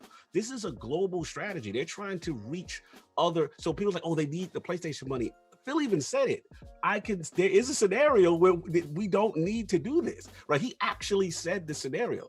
And to me, it's, again, we have to think outside the box. Those markets that the console is not necessarily prevalent. You look at Korea, you look at all these things where that like mobile gaming, they have the infrastructure, like they have the deals with the telecom companies and stuff like that. That's where they're pivoting towards. So if you get Game Pass in these situations, right, then ultimately that's where you start to recoup your money. And of course, PC is growing. So I'm still leaning towards these games will be exclusive. You know what I'm saying? But at the end of the day, I think that you know, there will be only case by case, maybe situations like, you know, death loop and all that stuff. You know, they're not gonna, you know, certain stuff they're not gonna keep away, you know, because they already had the existence there. But I firmly believe, you know, we may see a Starfield or a Elder Scrolls exclusive, and I would not be surprised at all. Yeah, neither would I. I think it would be a smart play. I agree with Smooth as well. I think it would be a smart play to leverage the box. I think the box is central to the whole strategy, even if Microsoft says something otherwise. Lanzo86 makes a good point, and he's quite accurate. He said, Phil said they don't need to put anything on PlayStation to make their money back. And he's correct. I was thinking that as soon as Pog was mentioning, he's gone. As soon as he was mentioning that point. Luke, what is your thought on this? Like, I think it's good. I think Microsoft should just keep it on Xbox's family. They should not bring those games to the PS5. It's better for competition ultimately, and for us gamers or the PlayStation gamers to say, "Well, you're depriving me of the game." But I think ultimately, long term, you've got choices. Play it on your cheap Series S, you know, play it on whatever, you know, like PS5 exclusive, whatever. I think it's a good thing. What are your thoughts on it? Whether it's a good thing or not, and are you sitting on the fence like Asa, or you think it's going to go one way? Very long question, sorry. No, it's good. It's a valid question, and it's one that I have struggled to answer on the Xbox Expansion Pass every episode. It seems like since this deal was announced, it feels like I'm constantly leaning, and whereas Asa's kind of sitting on the fence the entire time, I've been leaning in both directions at various times in the week based on just my mood, based on the news that we've gotten. But I go back to a question you asked Smooth a couple minutes ago, and that is, you know, did they do this to attack Sony? And I don't think that's that they did. I think they did it to attack Luna and Stadia, because those are both poised with incredible server-side abilities to attack the most screens available to gamers. They don't have the studios, they don't have the knowledge, they don't have anything except for the infrastructure, and that has been very evident that Nintendo lacks it and that Sony is struggling with infrastructure. And so they did this in order to prepare for the next battle to come. And they did this because the consistent knock against them is that their first-party games do not stack up. And they did this because they need, in a subscription service, consistent games cycling into their ecosystem that they don't need to pay for. That is why they did it. It's consistently those things across multiple battlefields. It's not just one thing. Sure, they're in the short term, it makes Sony look good, look frustrated, look bad, whatever. It is a matter of different battlefields building for the future and what it is they're going to do. I am ecstatic by the fact that they are setting up to hit as many screens as possible. I will always want a console, but what do I want more than that? To play games. And when I walk downstairs on my Razer Kishi and I whip out my phone and I'm playing games, it's weird, fire, as the kids say. You know, like that's the dream right there, right? And when we go back to our very beginning of the show, when we talk about setting up our new systems, I logged in on my Xbox and everything was there.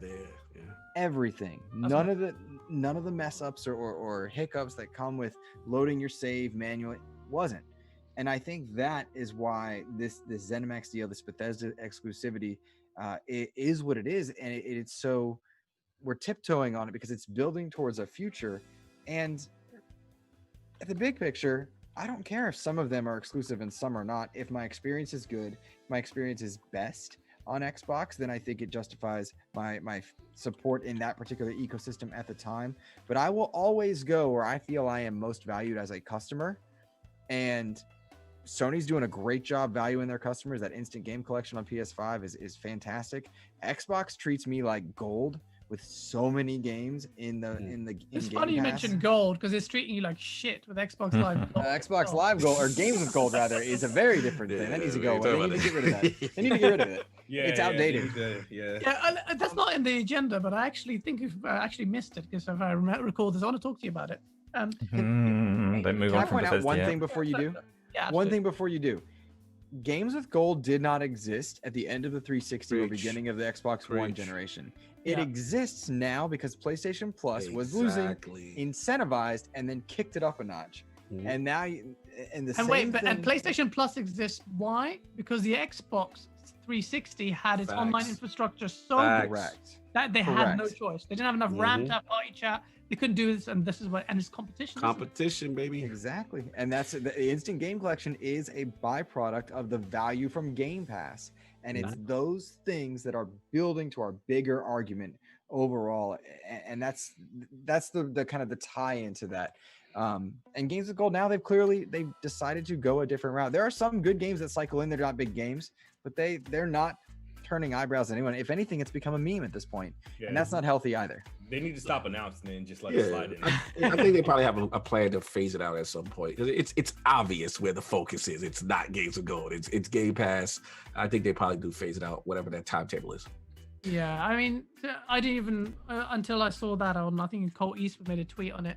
It's just like, oh shit, I completely forgot about Games with Gold. And then the point is, our Gaz, forget about it again because I'm not done with Bethesda. I've decided after shaking my head and saying I don't want to talk about this anymore. Actually, I do still want to talk about it. So let's go. Let's go food for thought mode.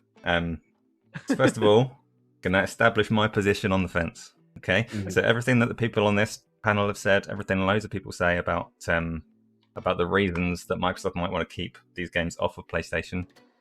That's sound logic. You can't argue with it. Okay. They want people to play on Game Pass, on Xbox, on PC, and all the rest of it. Yeah. Established that. Okay. At the same time, Microsoft spent $7.5 billion to get Orion, to get at least 3 game development engines. Bear in mind that Sony just spent $250 million on Epic to own part of that. So Epic Games, their engine that everybody is using, is going to perform well on PlayStation for the next generation. Just is. So they've spent on 3 game engines that they can use at first party.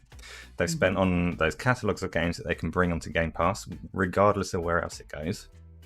Whether or not they release games on the PlayStation is such a minor part of the discussion of the value of that deal. Okay, so it's a trivial point. But there's a couple of things when I say food for thought. Okay, there's a couple of things that might put some doubt in your mind as an Xbox fan, thinking they're going to be exclusive. First one is minor. First one is the language that everyone at Bethesda and Phil Spencer are using around this whenever they talk about it. Yeah. Obviously, they can't talk about it directly, and they can't answer questions on whether these games are going to be exclusive. But whenever they're talking about Game Pass, Phil Spencer is very keen to talk about supporting multiple options for people buying games. Not just Game Pass. They still want to sell games at retail. They still want to stick games on Steam. They still want free-to-play games. Okay, so they're supporting multiple game models. They're not putting everything on Game Pass. They are putting everything on Game Pass, but they're supporting all kinds of revenue models. But the one that's really interesting, the one that I haven't mentioned for a little while, and the reason that I insisted on talking right now, is still going back to right after the deal was announced, when Pete Hines responded to it in his blog. He said that Zenimax are still going to operate as a publisher, as Zenimax, with the Zenimax name. There's 2 reasons to do that if you buy a company. Okay, first one, which is not really going to apply here, is brand and name recognition. Okay, so maybe the Zenimax name is so valuable that they want to use that. Okay. No, not likely, because nobody's heard of Zenimax. They operate as Bethesda, right? Yeah. The second one, if you're Microsoft and you own a controlling stake in a company and you make them Microsoft, you can't interact with third party very well. If you keep them operating as Zenimax, they can sign contracts, they can sign NDAs on the condition that what they're talking about stays in that little section over there. So if they're operating as Zenimax, that gives them a license, it gives them free reign to go and talk to Sony, to go and talk to Nintendo, to go and see what's inside the PlayStation 5 on a strict contractual condition that they're not going to tell the rest of Microsoft. And that's the of all of it, that's the biggest reason to doubt exclusivity. Because why are they keeping them operating as Zenimax? I'll be clear but though. it has only been a passing remark in a blog post. So we will wait and see. I mean, more than sitting on the fence though, about this whole thing is driven by my desire for it not to come on, and that's the point. And if it does come in, I don't want you to throw egg on my face. I just want, actually, you probably will do it, but I will say that's more. I'm driven by the desire. I'm quite strong of the view that it shouldn't touch PlayStation. Yes, you're one of those tribalists. I am one of those tribalists in this. No, you got to throw me under the bus like that. But yeah, I just don't think so. I think it's healthier for competition. It's not me being tribal. But that's a very, very good point. And I can't argue against that. I think a general sentiment is like, why would you pay this much and keep it that? But then you, in your last stream, you mentioned is the tech. The Stadia's tech. I didn't even know about that until you mentioned it. So yeah, I will sit on the fence in this, and I'll be honest, I don't know with certainty. You're not coming back on the fence. You missed your chance. Come on, man. You said we were partners. You said we were partners earlier, and now you're just chucking me away. KS Auntie, thank you so much for the $10 super chat. Because folks don't remember that Spider-Man used to be on Xbox. Sony made sure that no longer happens. When Microsoft does it, the conversation come up differently. I think he's saying that's intrinsic bias in the media. Ooh, I do kind of feel what Santis is saying though, because it's like, well, what's Microsoft going to do? You argued for years on end, Microsoft has no studios. Don't change the argument. That was the fact. Microsoft doesn't have enough studios. Right. And then when Microsoft bought it, and actually a really good segue into the next one. When Microsoft bought the studios, Jim Ryan goes, "Oh, we buy, our studios grow organically." Bullshit. You bought your studios as well. You bought them, and you did that with Tomb Raider. Is the reason why the Sega Saturn died. You bought that was not a studio, but you are not alien to this. You bought your studios as well. Well, and let's not forget many of the Sony studios that were alive during the PS4 generation closed. But why do we not talk about them? Because they produced God of War, The Last of Us, Spider-Man, and those, I believe, rightfully take the cake in that. When you're creating those quality and those AAA tier games consistently, you are forgiven and people are less inclined to focus on the negative. Whereas if you're producing things that are not consistently landing in the 90s on Metacritic, for lack of a better descriptor in that sense, then people are more likely to focus on your flaws. Game Pass is the killer app. Show me a place where you can play The Witcher 3, all first parties from Xbox, all the Arkham games, and so many incredible games, plus EA Play now. That is the killer app, but it lacks a definitive face, a definitive, iconic, recognizable character that it once had. And the reason I think Sony is given and afforded the luxury of being silly, or Jim Ryan making foolish statements or whatnot, is because they give us those games. And we should not be surprised by this. Nintendo has been teaching us this lesson year over year over year. For God's sakes, Animal Crossing was up for best multiplayer game. What travesty is that? Like, it's weird, but they get forgiven when they give you top tier stuff. I mean, that's the reality of things. Yeah, in a way it makes sense though. Really, you can be forgiven if you do deliver. That's as Asa once put it to me, isn't that the most pro-consumer thing? Making sure you have the best games, like best high quality games. Well, that's it. Yeah, I'm being too nice to Asa on this stream. But yeah, and chat. I think chat's quite torn about it. No, you don't mute me. Chat's been quite torn on it as well. I can see how they've been very tribal, you might say. The moment you bring power, they just change. You started off really well, but it's understandable. We're not going to reprimand you for it, especially after all the things I said. Jim Ryan on Xbox Game Pass. Luke, you touched upon how things are improving and the competition that birthed PlayStation Now, or PlayStation Plus, sorry, and Xbox Gold. And now Jim Ryan has said, he was asked directly about Xbox Game Pass, and he said there's some big changes possibly, or he's alluding to big changes possibly coming to PS Now. And I quote, "There is actually news to come, but not just today. We have a PlayStation Now, which is our subscription service." I love that he has to announce it. Hey, by the way, there's a PlayStation Now, and that is available in a number of markets. Very marketing spiel, but the important bit was there's actual news to come, and that's got people kind of guessing, what is that? Is it a new service? Which I don't think it is. PlayStation Now is there. They just need to make adjustments. Luke, I just wanted to ask you, what does PlayStation now have to do to make it as good as Xbox Game Pass? But before you say games day and date, Jim Ryan has said that's not sustainable for them. Is that true? And what do you think? Jim Ryan would know better than I about what's sustainable for them, but largely I think a lot of that's built on the fact that much of their AAA content is single player, whereas a lot of the games on Xbox have multiplayer or live service components. Sea of Thieves, Gears of War, Halo, Forza all have multiplayer consistent content update type approaches. I mean, I'm heavy into Gears 5 right now. Operation 5 is just incredible. Tons of content there. It's got double the content from a year ago, and they're now bringing in some single player story DLC. Sea of Thieves is same. Oh my gosh, dude, let's play together. Sea of Thieves is putting out, it has so many content updates from when it first launched. It was doing gangbuster numbers on Steam, and Halo 5 continues to make money hand over fist in its multiplayer arenas, which is surprising to me given how old the game is and the way Halo might have waned, Master Chief Collection, etc. Whereas you're not doing that type of influx of cash when it comes to God of War and the like. So I think structurally that's probably why he's saying those things for day and date. As far as the service itself coming to a full competition level with Game Pass, if you're excluding the day and date argument, they need to address two things in order for PlayStation Now to become prevalent. First is storage.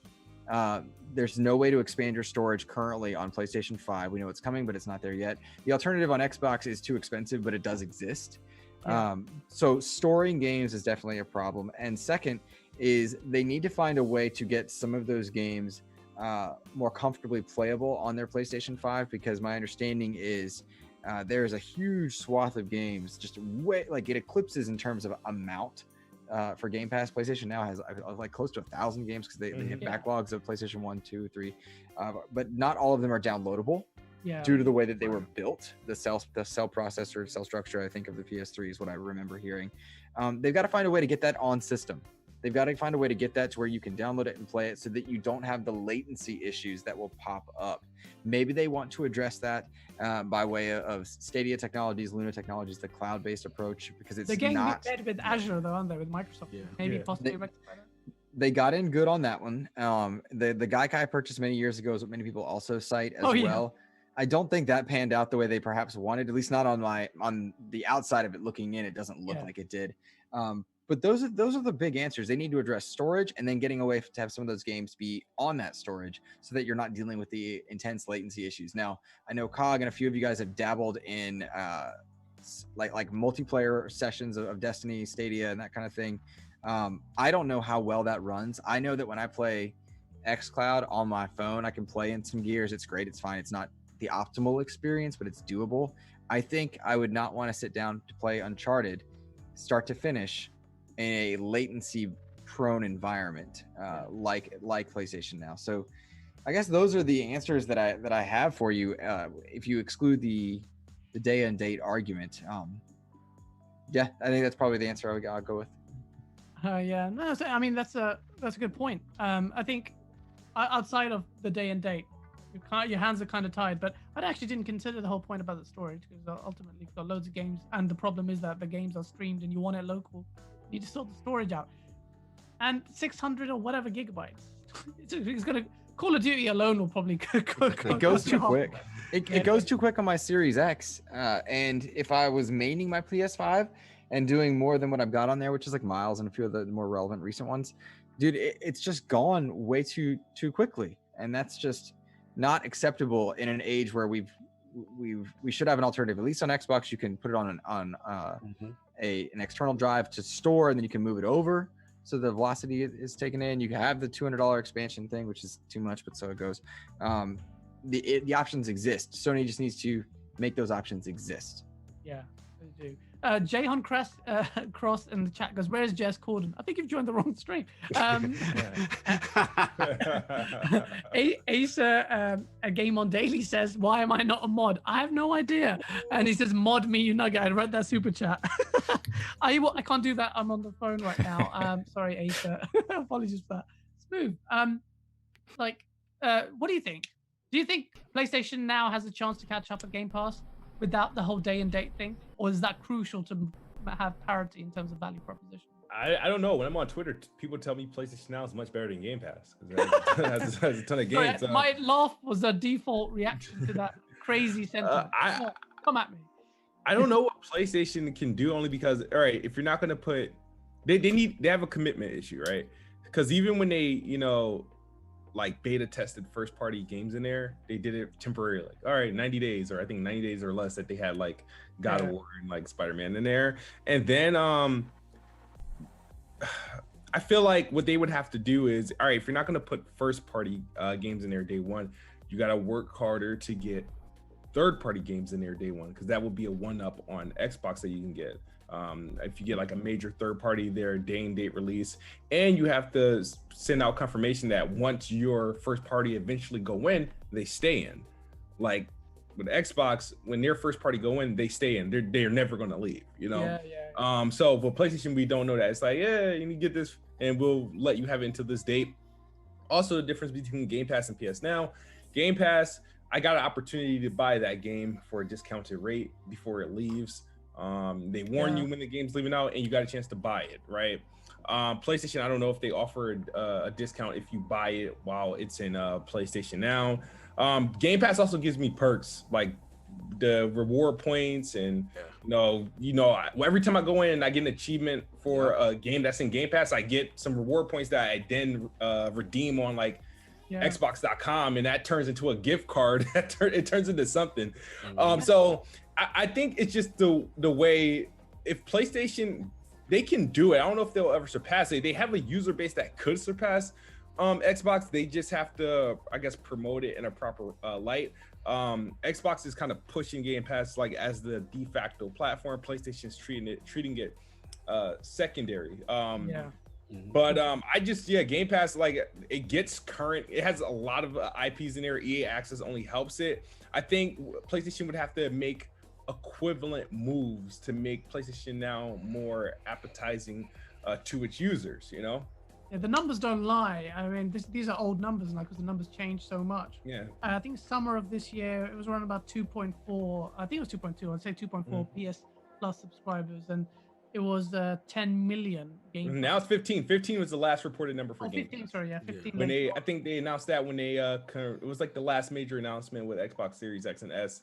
15 million was the last reported. It's crazy. It goes to show, despite a numbers, sorry, Luke, poised to say. I apologize. I was just gonna say that right now, tons of Game Pass is on sale for $20 for 3 months for Ultimate, and that's, you can stack that and stack and build. And and the reason I bring that up is not for the money aspect, but yeah, you can get like Target has, you can get up to 3, Best Buy and Amazon each have like for $20 you'll get 3 months of Game Pass. Now I bring that up because it brings people into the ecosystem, and when you stack it, it means you're gonna be there for years. Yeah. And that is what they're banking on. And I can tell you comfortably, like, I didn't pay for Gears 5. I love Gears 5, but I've been spending money in Gears 5 in my head to build up to the cost of the game because I'm loving the content and I want to support it. Same with Sea of Thieves. I didn't buy those games, but I'm spending money in them, whereas before I may not have been as inclined to do that. So it works on me. I don't know. It does. That's a good point. Actually, I do. It's almost like a sense of guilt that I played Jedi Fallen Order, and I was like, shit, I'm like not you're getting away with something. Yeah, it does, doesn't it? It's like robbery. That speaks to the value of ThinkCog, doesn't it? That you're more inclined to just make those microtransactions don't seem so bad. What do you think, Con? Do you think PlayStation stands a chance to catch up on it? Do you expect to see major changes in it? I think by his comments, he's alluding to some type of change structurally. I don't know how aggressive they'll be because I still get the sense that they don't want to put first party inside their service. That is the differentiator with their model as far as I look at them.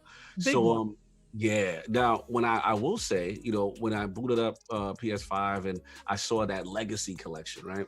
Oh yeah. I thought that was strong. As a person that didn't purchase Days Gone at launch, to have that right there in the service was cool. The key is going to be what kids will say. Like, in order for it to have value, they have to retain it. Like, it can't be you're taking this stuff out all the time, or so like a very limited window, these weird windows and stuff like that. So I think if they do that, and then if they, if they don't want to do day and date, maybe they get aggressive with third party. You know what I'm saying? But we'll see. You know what I'm saying? For me, I think it's one of those situations. I always look at Sony as, sometimes they don't dive all the way in on something. They kind of tiptoe. They kind of put the foot in first, see how it is, and then okay, because Microsoft's kind of pioneering that. And I think as they get more comfortable, they will make more aggressive changes to compete in that space. I just think it's more of a wait and see of a business model standpoint, how it really benefits them. That's how I'm looking at them right now. Yeah, no, that's a good point. Asa, I was actually going to ask. Yeah. So for me, it's quite interesting with the PlayStation 5. They've actually put quite a heavy emphasis on PlayStation Plus. So Lord Cognito was just saying the Legacy Collection is one thing, but they've also locked the little videos that you can snap. I don't use them. I'm too good for guides, But the little videos you can apparently snap onto games, those are locked behind PlayStation Plus as well, which isn't. I'm not saying that as a positive thing. Obviously, you don't like to see things locked behind a paid service, but it is a push towards getting their PlayStation 5 owners to kind of convert into subscribers. And there's a few other things. I mean, they've been a lot more aggressive. So you look at the games with gold this month and compare them to the PlayStation Now, not PlayStation Now, the PlayStation Plus games that they're releasing. They're pushing PlayStation 5 games already. So all 3 months so far that they've announced are having PlayStation 5 games. So Sony, when they say that they're going to look for, or they're going to be providing more of an answer to Game Pass, I'm not sure PlayStation Now is it. I can see PlayStation Now getting potentially rolled in a little bit because their focus on PlayStation Now just isn't there. They don't talk about it, don't do anything with it, but they've got a big focus on PlayStation Plus. And their goal, I mean, a long time ago, you could get PlayStation Now and you could play it on your phone, but they rolled that back. So they pulled away from that direction. And now, unless they're going to reverse that and start trying to expand it again, then their goal is to convert PlayStation players into subscribers. And I'm not sure PlayStation Now is where they're going to go for that.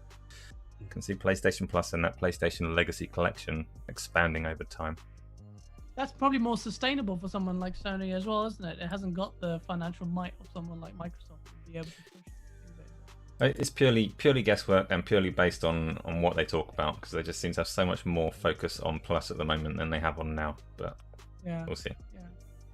Smooth mentioned a good point about third parties and locking those off. They kind of goes in with what they're kind of doing anyway.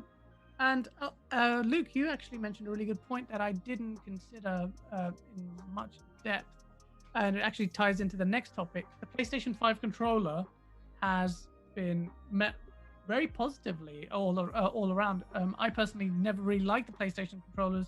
Got a lot of shit for it for critiquing them, and the PlayStation 5 controller changes a lot of that. Really strong with the haptic feedback. It's just a game changer for a lot of people. And the question is it a game changer or is it a gimmick? You mentioned something, Luke, that kind of ties in with the whole thing about leveraging the advantages. Third-party titles using those haptic feedbacks well. If there's a lot of positive goodwill going on with this. Xbox can't replicate it unless they just churn out controller, which isn't the same at this. Right. What do you think that PlayStation controller will end up being at the end of this gen? Will history say it's a gimmick? Is it a gimmick now, or is it a game changer? And do you think that will shape the way, how the PlayStation DualShock, the initial one, changed everything as well once it first came out? Well, there's a lot of precedent to say that it is a gimmick. And I would cite HD Rumble on the Joy-Cons. I would cite the Xbox One controllers that were used in Forza. I forget what the buzzword name was for it. And, the Wii, the Move, the Kinect. Like there's a lot of gimmicky controllers out there that didn't sustain despite having good promise. I mean, those resist or whatever the controller thing was for Xbox One, really cool. HD Rumble, that was it. Smooth, something like that. Not well utilized, I would say. When I use the DualSense, I pick it up and it feels like a good controller. I feel like, let me back up for a moment. I think that the Series X controller and the DualSense are both the best at what they do. And one being incredible is not a knock to the other. They're doing different things now, which again is a benefit to the gamer. I love the Series X controller. I rotate it with my Elite 2. which Same. has paddles, which is a fantastic controller as well. Those paddles are game changers, as it were, locked behind a very expensive paywall that most people won't touch. So we have to keep that in mind. The DualSense, for its purpose, my favorite game on PS5 right now is Miles, and like I said, it's more Spider-Man. I mean, I feel like I'm just playing more Spider-Man with cooler abilities. And it didn't really, like, I didn't even notice the DualSense in it. I'm like, cool. Like, I don't even notice it. You play Astro's Playroom, and a brilliant platformer, and that shows the DualSense. Is that going to be indicative of what we see going forward? Because this is my question though. Do you think developers will start leveraging this kind of technology? Because if there's a distinct danger with this to me, that if they don't early doors build that, it's going to get relegated to the touchpad is a piece of shit, man. I don't know why they keep the glorified map button. Exactly. Glorified map button. And I'm not having fun swiping. And real talk, that controller's got to be expensive to make. It's got to be expensive to make. So if they're not going to make it up on the, I mean, if third parties do not take that controller and do the most with it, then I feel that it will be a bit of a loss for them, because Astros feels special. That just feels special. Yeah, it does. It does. But Miles sold consoles and will sell consoles. Astro's Playroom 2 is not going to sell consoles. The next Spider-Man game will. So how do you look at that? I did not think it was the second coming of controllers when I played it, even in Astros. I think some people were they overhyped it for me. Which is, I realize, a dangerous statement when I host an Xbox show, and it's not what I meant. I don't mean it as a diss. I'm messing with you. It's rare I get a spicy ghost take, so I got to take advantage of this. My boys know Mike is taking a pounding right now because he said it was dumb. It's like, oh, I don't know that, but it's just not. I wish I had a better answer for you guys. I really do, but there is so much evidence that people will abandon cool aspects in terms of control in favor of uniformity, and there's a lot of evidence of the gaming industry adapting to the least common denominator.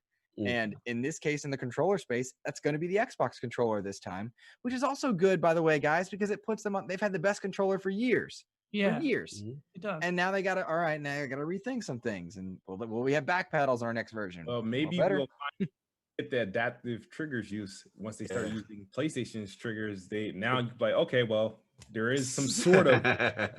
thing is, you turn those off for multiplayer games. They're really relegated, I think, for the single player. A single player, And that's where PlayStation. That's because it can be a competitive advantage. I'm sorry. You're right. It would be a disadvantage. I was like, that controller is meant for PlayStation games, that single player experience where you can, have those set pieces and you feel it in your controller, not for Call of Duty and stuff like that. It's like, I would love to play against somebody using that controller. It's how PC players feel when they play console games. We got to praise the DualSense for one thing. The battery life is way better. And I'm so thankful for that. Thankful for it. Someone in the chat said, "Oh, you still play with batteries." I actually prefer the batteries because I don't want to be tethered to my me. See, me and Smooth right there. Recharge USB-C all day. I've got rechargeable batteries that have been going on for years, and they give me so much time to play. It's ridiculous. I barely change the battery. Cognito, what do you think? What are your impressions of the controller, and how do you think they'll pan out in the future? I mean, first of all, controller is great. I really like it. I'm admittedly biased towards these position of these sticks.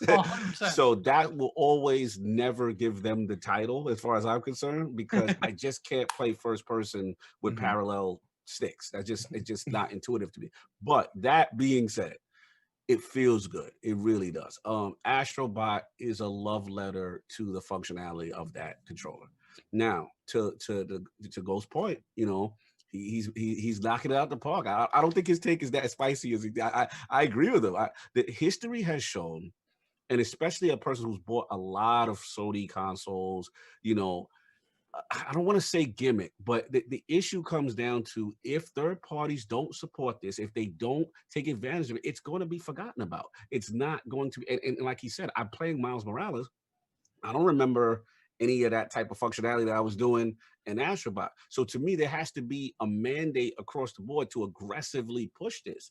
And even with the, you know, the dual stock 4, like I remember in the beginning, some games, yeah, you know, I use that little swipe up thing and the, you know, the molest pad or whatever it's called. I don't know what it's whatever, you know what I'm saying? Like I don't use it. It just gets in the way of what I'm trying to do. You know what I mean? So for me, sorry, I would get you in trouble. But at the end, that's fine. You can say that as long as you said it. I didn't say it. Listen, I'm not utilizing that. That's just not me. You know, and my thing is, if developers are not on board with it, then it's not gonna. It's gonna fade away. And I've been in situations where I had Vita, PSP, all these cool little things, and then it goes away. I remember tilting my Vita and doing all. I remember that. I come from that, and it goes away. So it's on them to support that hardcore. So that's what I'm saying.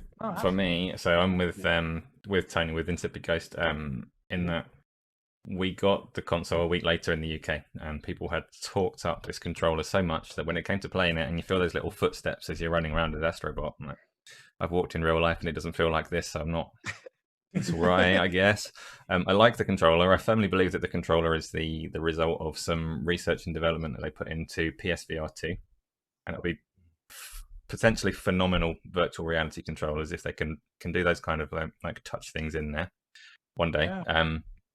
But I don't think that it's going to get dropped like those other features that you're talking about. I think worst case there'll be some simple SDKs out, some simple like development kits that say activate rain mode, and you'll get the same cut and paste it's raining feel to the controller across a bunch of games. You get a bow and arrow trigger, you'll get like tie the adaptive triggers to the gun, and it will be like 20 seconds work to implement into a game with these kind of standardized features. Whether that's good enough, who knows? But things like the motion controls, that's a bit different, because that's kind of detrimental to most people playing. We'll do that and go, that's shit. Whereas the rumble and things, they're not really detrimental, they're additive, and you can disable them. So I don't think it's going to go away throughout the life of this console. I think it might get a bit cut and paste and a bit familiar, but that's fine. No, I think you're right. That's the worst case scenario. It will get cut and paste. This is what I think, and it's still great though. It's still an advantage that Xbox can't cut and paste unless they have their own controller like that. Smooth, what are your thoughts on it? Do you think it's a game changer? Were you impressed by it, or do you think it'll fizzle out? I try to be careful when I'm talking about it. Don't be careful, man. No, I won't be careful here. This is not the reason why I invited you here. I want you to spit fire. Well, one, I don't know if you can see this. See all that dirt? That's gamer sweat. That like, so I got to now. I have that some. That's I have to take care. I have to clean it. But no, the functionality of it. I do think it's cool. I always said Astrobot is the killer app for the controller. It shows you what developers can potentially do. But obviously, the majority of the games I've been playing, obviously, don't take it. Spider-Man does a little bit things with the web slinging, and then with the cell phone rings, you kind of hear it as if it's your phone, but in the controller because the speakers. So it's a little cool implementation. Obviously, backwards compatible games don't really do much. I was playing Days Gone. It's like, I'm missing something. But it goes, So overall, like, I do think it is overhyped, because the one thing that I was concerned, I was like, all right, if it's this good, that means I might have trouble going back to the Xbox controller, which features none of this. Yeah. But when I went back to Xbox, it's like, oh, this feels back at home, natural. There's no distance. I still prefer the Xbox controller over it. The things that I like about the PlayStation controller had nothing to do with its little features. It was that it was bigger. It feels like it was made for an adult this time around. That's true. It feels better in my hands, because now it's more so in line with how the Xbox is in my hand. But in terms of the haptics and stuff, the tension, it's cool. But like I said, in practice, I was like, yeah, I can imagine this being a thing I use in the next Uncharted or The Last of Us stuff. But I wouldn't dare play competitively with this stuff turned on, because I'd get my ass kicked.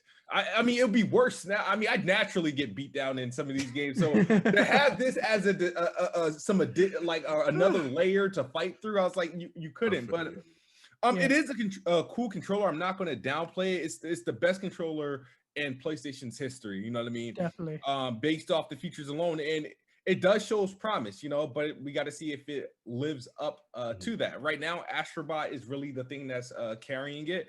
And if more games use it, then the more power to them. But yeah, overall, I do think it's a really good feature, right?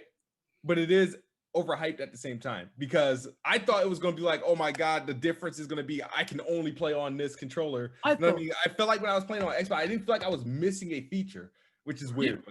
Me and you, man, we're just thinking the same way. I was thinking the same thing. I thought, oh, hold on a minute. Does this mean I have to play my multi-plat on PlayStation?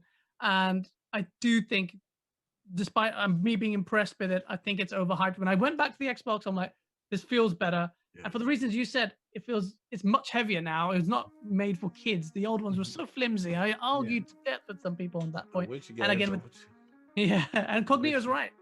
That asymmetrical thumbstick layout.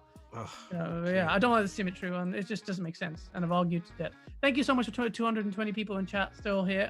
We're just about to wrap it up, but we've got the final topics going to be about the Golden Joystick Awards and Game of the Year. We're wrapping up the year, right? So want to get your thoughts in chat as well. What game do you think deserved Game of the Year? As we'll talk about the various different categories. But everyone in chat, do please share that out and hit the like button. It really does help.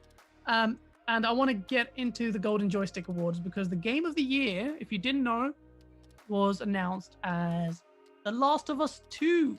The Last of Us Part 2, really. And I think it's a solid. I haven't actually played it. I've seen others play it. I'm waited for the PlayStation 5 to come out before I played it, and 60 FPS. I have to do that. If I was a PC gamer primarily, so now I'm moving straight to console because I love 60 FPS. But what are your thoughts, Luke? What was your personal Game of the Year? What do you think about The Last of Us 2 winning? I'll go with Last of Us 2 first, if you don't mind. I played The Last of Us 2 and did not enjoy it. I did not have fun with it. It is probably one of the best games I've ever played, but I didn't have any fun. And that's part of its intention, is to bring you into its world, and that world is not enjoyable for me. It's not why I play games. I play games for the fantastical element, the idea of being overpowered and taking joy from it. And The Last of Us message is not about that. It was brilliantly well acted. It was well told, but I didn't enjoy any of it, if I'm being honest with you. And I've always been, it's always a point of contention for me, because I don't like telling the internet that I didn't like one of the most beloved or highest quality games. To say the least. I got through this tumultuous year, particularly in the early days of the pandemic, by playing God of War for the first time, which I believe is the best game ever made, by playing Sea of Thieves with my friends, by playing so many, I had a blast with Darksiders Genesis this year. I enjoyed the fantasy elements of gaming and whatnot, and it was just a bit too real, zombies aside. But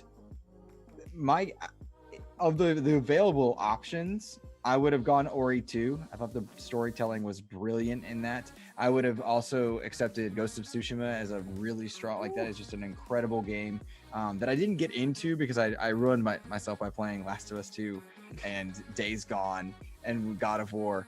And I was just going from one third person open world game to the next, and I needed a break. I'm ready to go back to Ghost on my PS5, and yeah, that to me is probably, I'm going to say Ghost is probably it. It just was that good. And Ori 2, so good though. If any of you are sleeping on Ori 2, go check that out. Brilliant and beautiful game.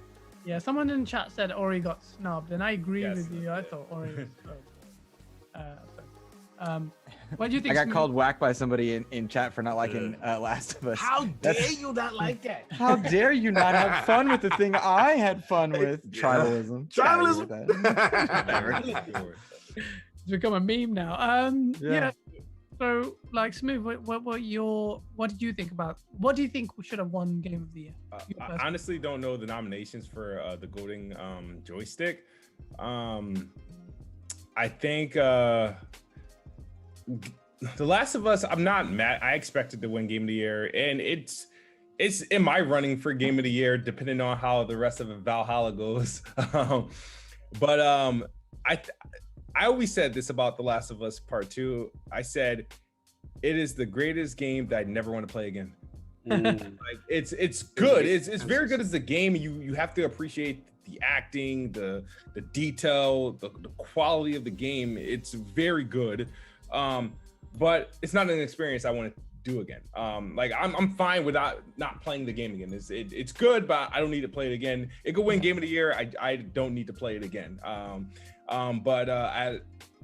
That's all I got. I mean, I'm not sure what would compete with it. There was a lot of games. I know there's Doom. You got Ori. Obviously, a lot of people respect that. That's one of the games, like Xbox-centric games, I really don't care for. Oh yeah, yeah. It's not even that I think it's good or bad or anything. It's the fact that I'm bad at those games. I just don't know how to navigate or like, and I drop them fairly quick. I feel like right now currently I don't know what the nominations look like from outside of the Jeff Keighley's awards. Which I'm at that point, I don't care who wins because I thought there was a lot of snubbing going on. But for me, I think I'm between, like, The Last of Us has been holding it since the summer. I had a great time with Watchdogs Legion, an amazing time with that game. Valhalla, I'm having this love-hate relationship. Like last week, if you asked me what's my score on Valhalla, it was an 85. You asked me this week, I'm at like a 92. It's a wonderful game. Like it is such a wonderful game, and it's the reason why I haven't been on my PlayStation as much. But it's just an incredible game. But yeah, I mean, The Last of Us 2, did all the right things to deserve it. I feel like it did what it was intended to do. It was supposed to be polarizing. People were supposed to hate it or love it. That's what happened. Talking, but like I said, it's the experience. I feel like a game like that, I felt like it was too long for the type of game it was. It was stressful playing. It's like that movie Uncut Gems, right? It was a stressful movie to watch. It was really good, but very stressful to watch. You're always like, oh my God, there's so much going on. So with The Last of Us, like I said, it's an incredible game, and I said it, but it's just a game I don't want to experience again. Yeah, no, I completely get you, which is great for someone who hasn't played it like me. That's great. I have that to look forward to. really hard slog of a game that no one really wants to go back to, which I kind of understand what Luke is saying as well about it's really hard playing that. Like movies are like that. You're glad you watched it, but you don't want to watch it. Yeah. Cognito, what would win your game of the year? Good question. First of all, I can't speak to Last of Us 2 because I'm in your position, guys. I waited. I don't want to do it at 30. I want to do it at 60. And the way the launch lineup for the PlayStation 5 was, I knew that like Godfall, that other stuff. I'm not a Demon Souls guy either, so I figured like I do backlog stuff that on my PlayStation 5 at a higher fidelity. You know what I mean? So I can't wait to get into that when they do the patch. It's going to be on. But I've been preaching this thing all year, man. It's been Ghost for me, man. It's truly been Ghost of Tsushima. I mean, I've never played a game where the environment is a character. And the thing about it is, again, I'm older, so I don't like, shout out to Smooth. I bless your heart with the the Assassin's Creed games. When I got OCD, when I see all those icons on the screen, I go crazy. I don't finish anything. So the thing what Ghost does so beautifully is like, okay, here's this little fox. Oh, there's this bird over there. And then it's like squirrel. You go chase it. And then that leads me into the things I want to do. So then, for gaming culture, like, again, I've never been in Japan, but like this game is so authentic to the legit island of Tsushima and the research they've done. I mean, they got haikus, they got poems, it's pure Japanese culture. And being Lord Cognito the ninja, you know what I'm saying? Like, it speaks to me. Like the character is struggling with a traditional way of doing things as a samurai, and he's got this conflict. They're like, yo, this enemy does not care about your culture. They're disrespectful. They're taking your traditions and bashing them. You're gonna have to get your ninja on. like that's what I'm about. So I also come from Tenchu, and to me, this is like almost a spiritual successor. I love ninja games that promote stealth, and you have the option. You can come out guns blazing. I am here. It is me. Fight me. Or you can go around stealthily, and they do a fantastic job. The last reason why I gotta give it to Ghost, again, when most single-player games say we're doing a multiplayer mode, I usually roll my eyes. I'm like, okay, nice surprise that you're doing it, but how serious you gonna take this, right? Yeah.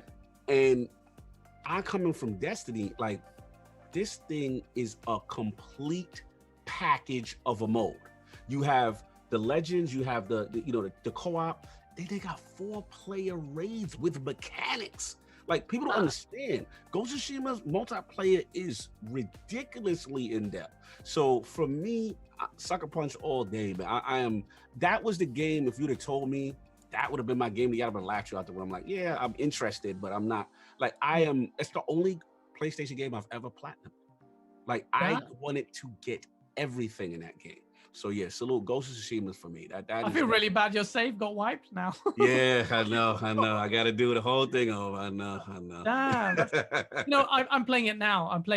And I loved it. I completely wrote it off. Well, I didn't completely write it off because I'm playing it now. But yeah, I thought that was such a brilliant game. When you get to the end, the game. I'm not going to spoil it. I'm just saying, you're not ready. What the game is going to, and that's what surprised. I didn't think the narrative would hold up as it be, this epic thing. Get to the end, me and you will reconvene. I want to know what you did. Oh, go wicked, man! I can't wait for that. One thing as I'm playing that is you touched upon. As I was playing this, Asa hates stealth in games. He hates stealth in games. The funny thing is, like you touched on, it's not a spoiler. The hero is a samurai, and the stealth is a choice, but he has a obvious distaste. It's against their code, isn't it? Yes. And when you do, you have a choice, and sometimes stealth really does help because the combat is brutal. Yeah.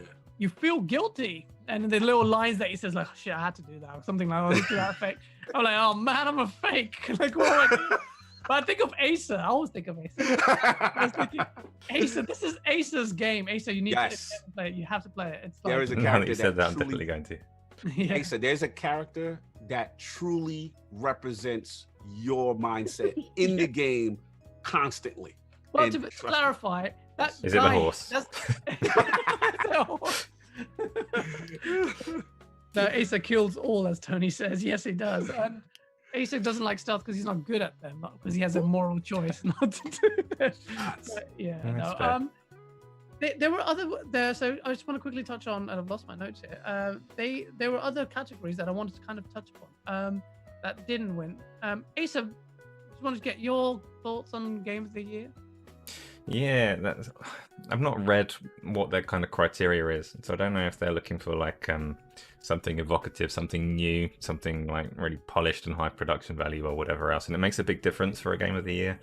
For me, if you're looking for something new and polished, chat's gonna like hate me now, but I'd say Half-Life Alyx, because you just don't. Great things, yes. Yeah, and there's nothing else doing that. So, The Last of Us Part 2 has massively high production values, and that's probably its biggest strength. More so than the writing, more so than anything else. It's just, you can tell that Naughty Dog have had like thousands of people working on it for a very long time and spent a lot of money on it. So you don't equal those production values in other games, really. But yeah, Alyx, there's nobody else doing that, and it's quality. So for me, it should have been the winner. I don't think it was even nominated. So. Yeah. Oh, wow.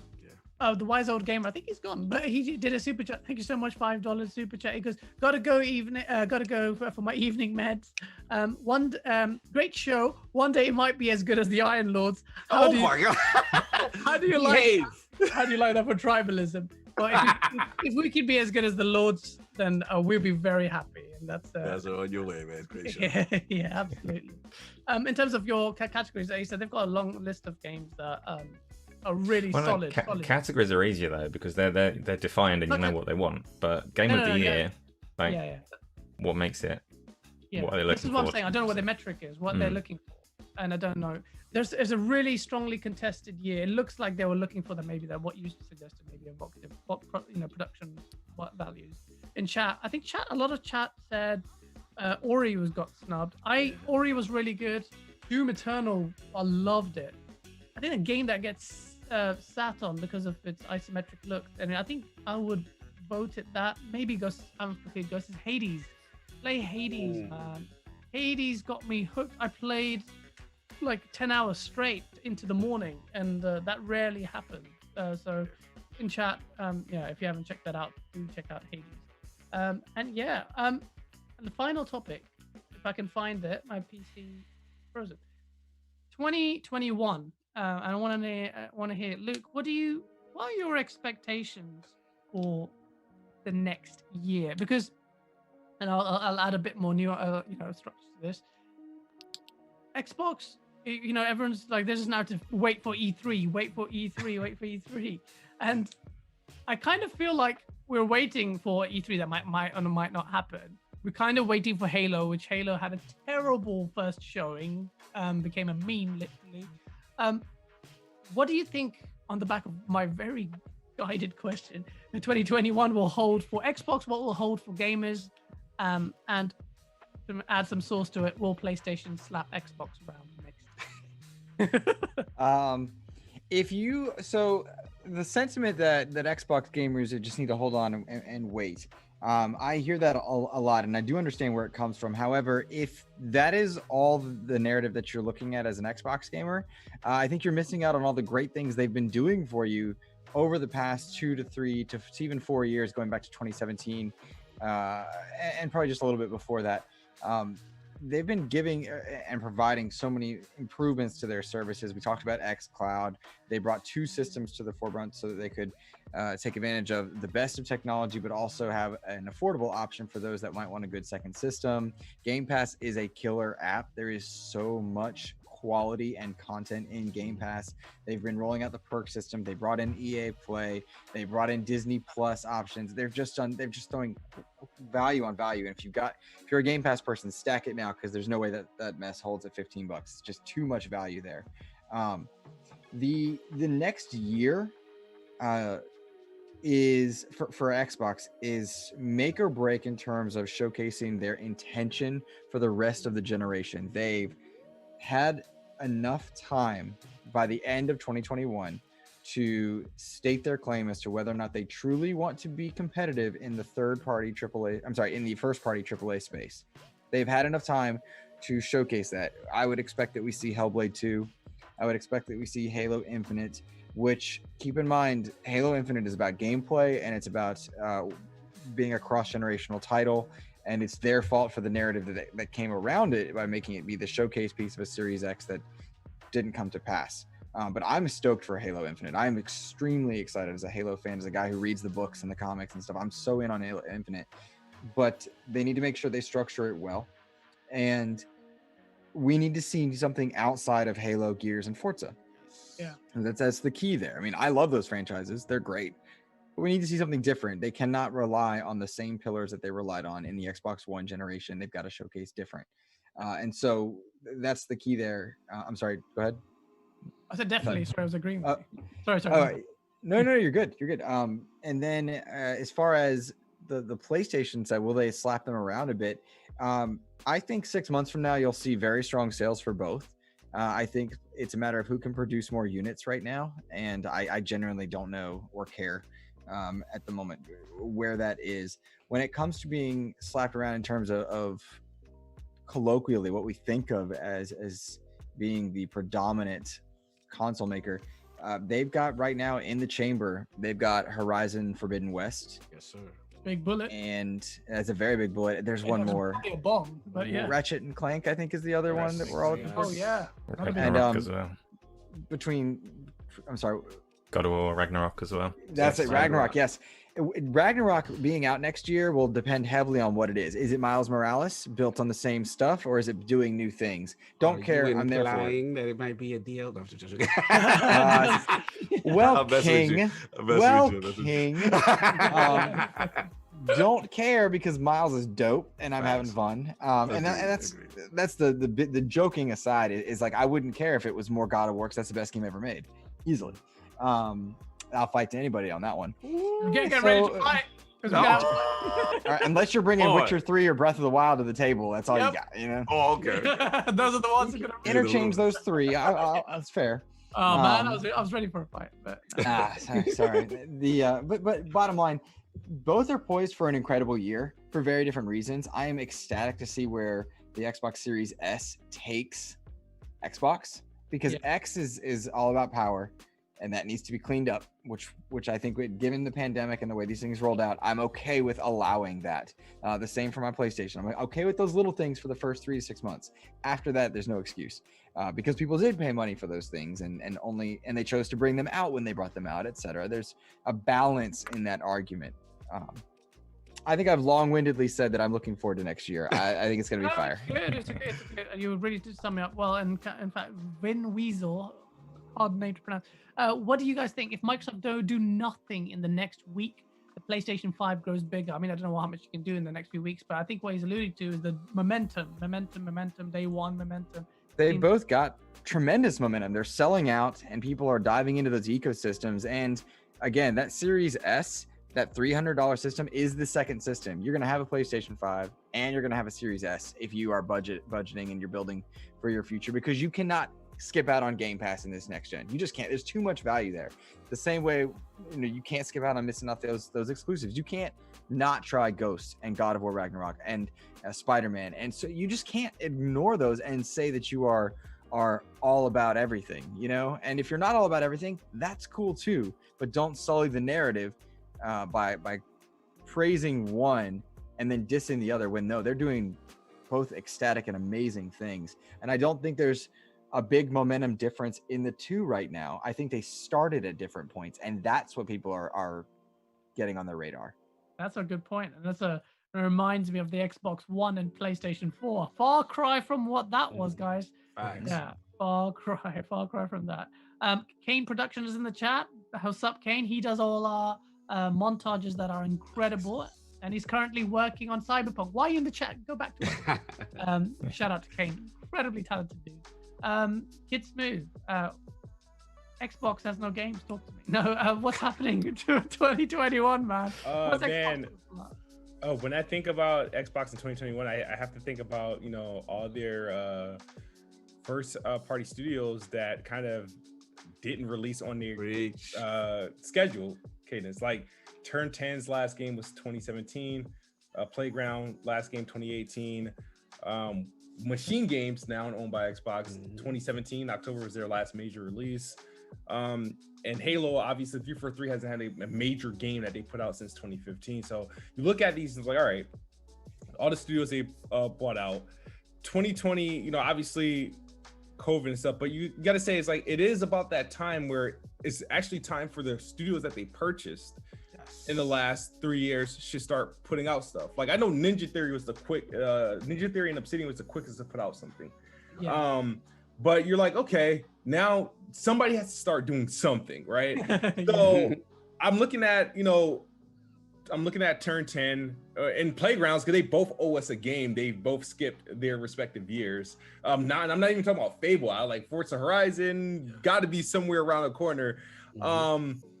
I'm expecting Halo Infinite. I'm expecting it to be, I still expect it to be a masterpiece, despite all the change in leadership and the change of like a direction and stuff.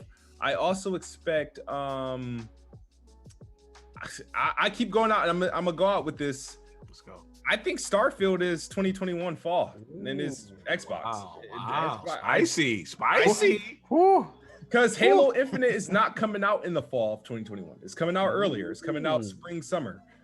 We'll find that out fairly soon, and they need a blockbuster for the fall. Who game will it be? I think it's going to be something from Bethesda, and why not Starfield? I think that's probably the closest. If we hear from Starfield in 2021, the game will come out in 2021. Bethesda only do a reveal of a game if it's coming out within the next 6 months. So if we see Starfield in May or June, it's coming out in November, and that would be very, very redeemable. Like, I don't know what Tim Schafer is doing with Psychonauts 2. Like, they still, like, that game's been like in the microwave for so long. I would like, obviously we got to see Hellblade, like Hellblade 2. That would be a nice thing to see. I'm trying to see who else is missing. Compulsion, Initiative, we still got to see their game. Like, at least we have to see their, and then who else are they going to buy? What's going to be the next mega move for like Game Pass? So I expect a whole lot of Game Pass announcements, Game Pass milestones, but I do think first party starts to step up, and we get a first taste of what Xbox Game Studios will start delivering. And I think 2021 is the start off year, and I'm calling Halo and Starfield being the 2021 games. Ooh. Interesting. Quite bold to suggest that Starfield may come out, a game that we haven't seen yet. But you're right, Bethesda will release for very soonish after their reveal. Colt Cognito. Colt. Shout out to Cody. I'll let him know that you said that. That's the homie. I was talking to him last night. Oh, is it? Yeah, he's a lovely guy. What do you think? 2021, to me, it seems slim pickings on the Xbox side, but do you expect Xbox can pull it through and show us something? Yeah, man, I'm excited. Kids got me excited because I look at it like all the acquisitions. I look at the pre-Bethesda deal studios. You know what I'm saying? Like, you know, you look at Ninja Theory, obviously you know what they talk about. But I think to me, it's all about roadmap, right? What are you working on? You're going to have to tell us now where things are with certain things. So Compulsion, you know, we've had them on Iron Lords podcast. Shout out to them. You know, they've got cooking up something. We've confirmed that it's a third-person game, right? So I want to know what they're cooking. Obviously, Undead Labs with State of Decay, you know, they did their reveal, you know, kind of thing. I want to know what else they're cooking. But there's a bunch of studios, you know, In Exile. What's going on with you guys? You know, Wasteland 3, you know, dropped it. It was great acclaim. No one really talks about it, but it really did well. And I think for me, Halo is I'm with you guys. Like, we all know the trepidation of Halo, the initial reveal, right? We all know the Craig memes, we get it. But to me, to see this level of rededication and like to really say, okay, we're not putting this thing out till it's ready. And hopefully now that we talked about earlier with the GDKs and everything being updated, that they get that treatment. Maybe Halo could, you know, impress, you know, maybe it could come out and really, you know, be a solid thing. And I think that's what they need. But ultimately for me, it's all about what are these Xbox Game Studios working on? What are they doing? And once I get a little piece of the roadmap, that gets me excited for the future. When I don't know what's going on, then I'm like, hey fam, like what's up? Like we not hear anything. And another title that I'm excited for at the top of the year, which moved out of the Cyberpunk thing, was Medium. I'm dying to see. Yeah, shout out to those guys, Bluebird, those guys. That's top of the year for me. I want to see what's going on with them. But look, I still think the way I look at this with Xbox is, I know people are down, like, oh, wait till next year. I get it. But the way I look at it with Xbox is, I'm into sports. If I'm a fan of a sports team that's been terrible for a couple of seasons, right? As long as I see that the draft picks is hot and they got like, oh man, they picked up this and they doing that. That excites me because I know the future is bright. Now, not everybody wants to wait and not everybody's excited about that. But to me, as long as they're doing something to address the issues that I had, I have no problems. And to Kids Move Initiative, we got big time talent, big time studios, bro. Like, I'm excited.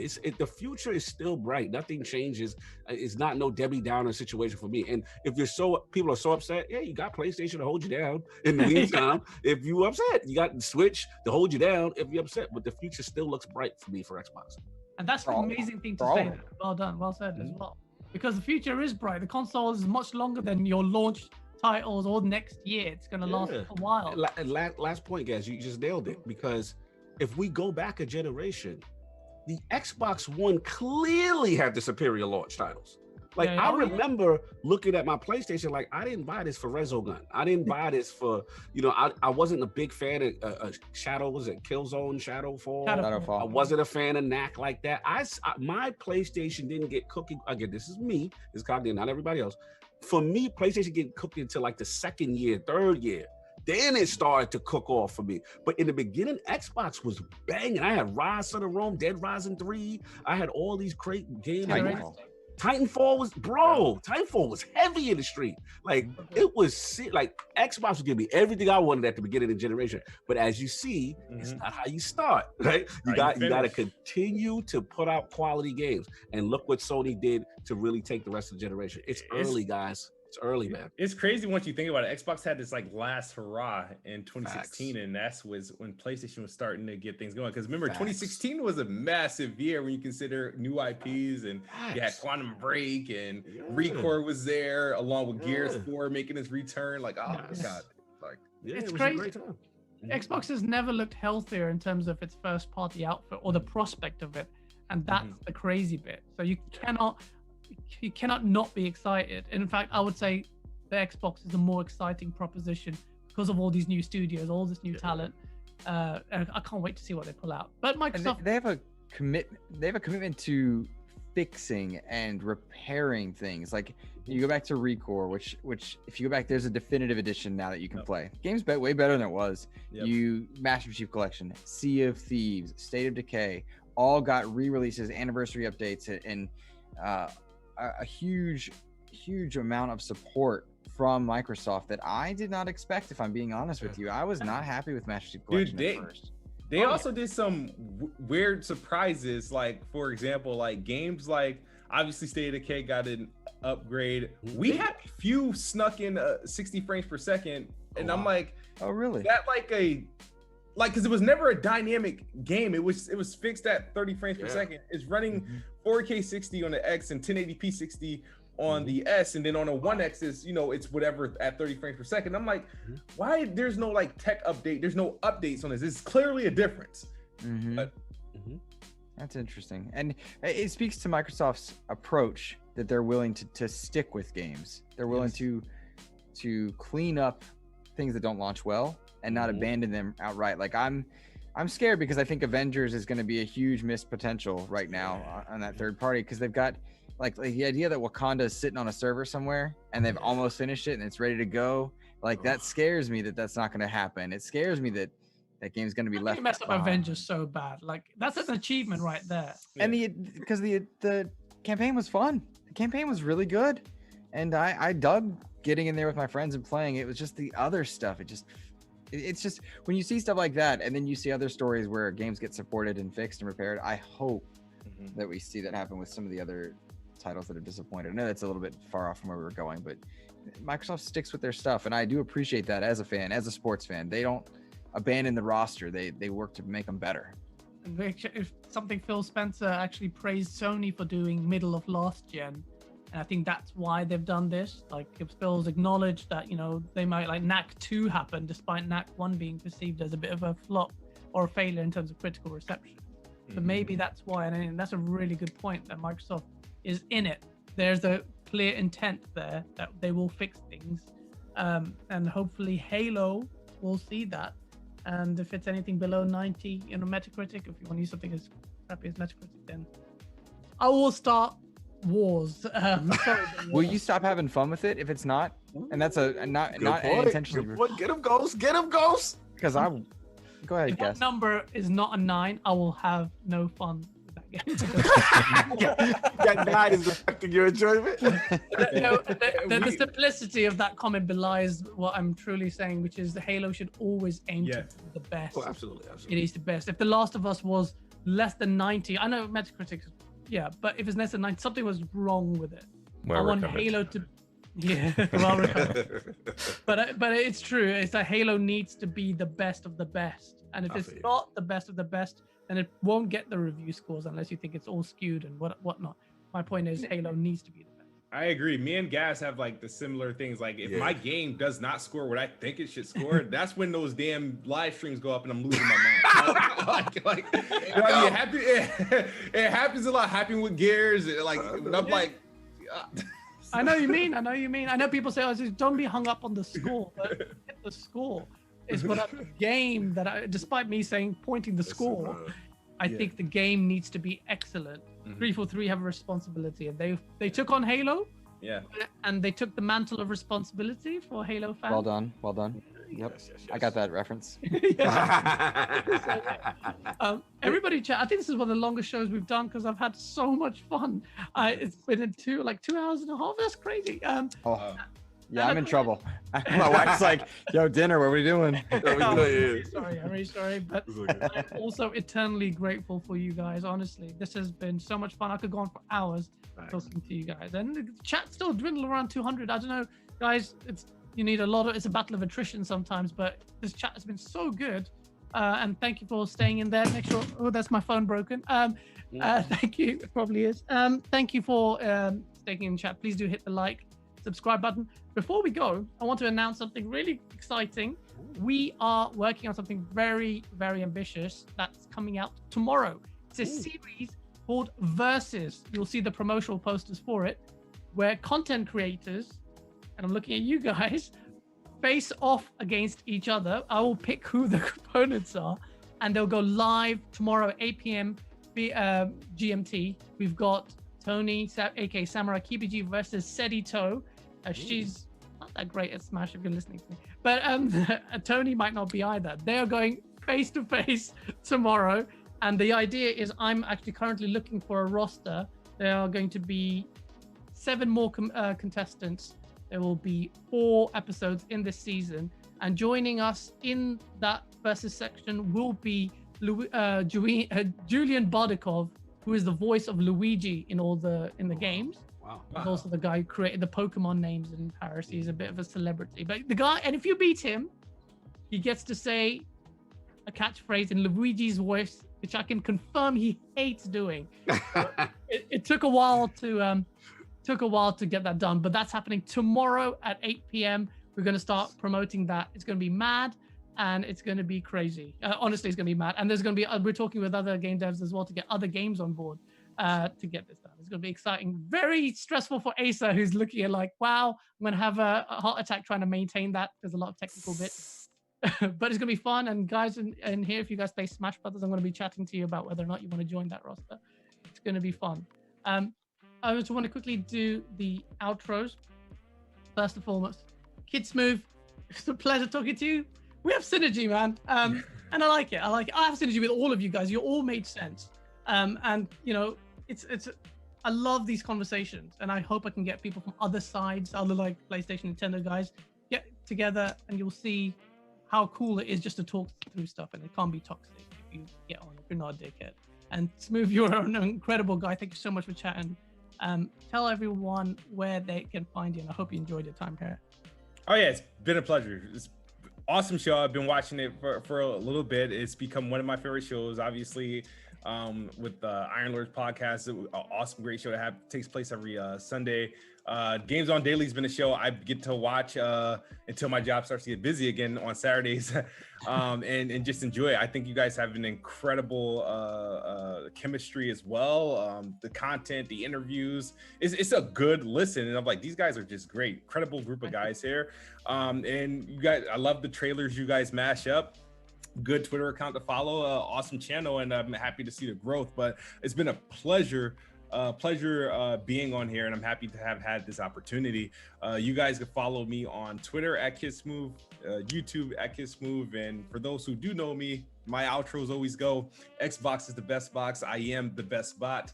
Good night or good morning if you're on the other side of the globe, and I'll pass it on to the next guest. That's a brilliant outro. I think that's the best one yet. Thank you so much. And the link is in the description below for all these chaps, by the way, so do make sure you check it out. Lord Cognito, absolute honor, man. And Pleasure, you are a man with so much class. Thank you so much for coming onto the show. Bro, this is a lot of fun, man. This was a lot of fun. Thank you. Like I said, I can't believe 2.5 hours, man. I'm like, damn, I'm still enjoying myself. There's more topics to talk about. No, but all jokes aside, guys, man, you guys are killing it. I really enjoy the content.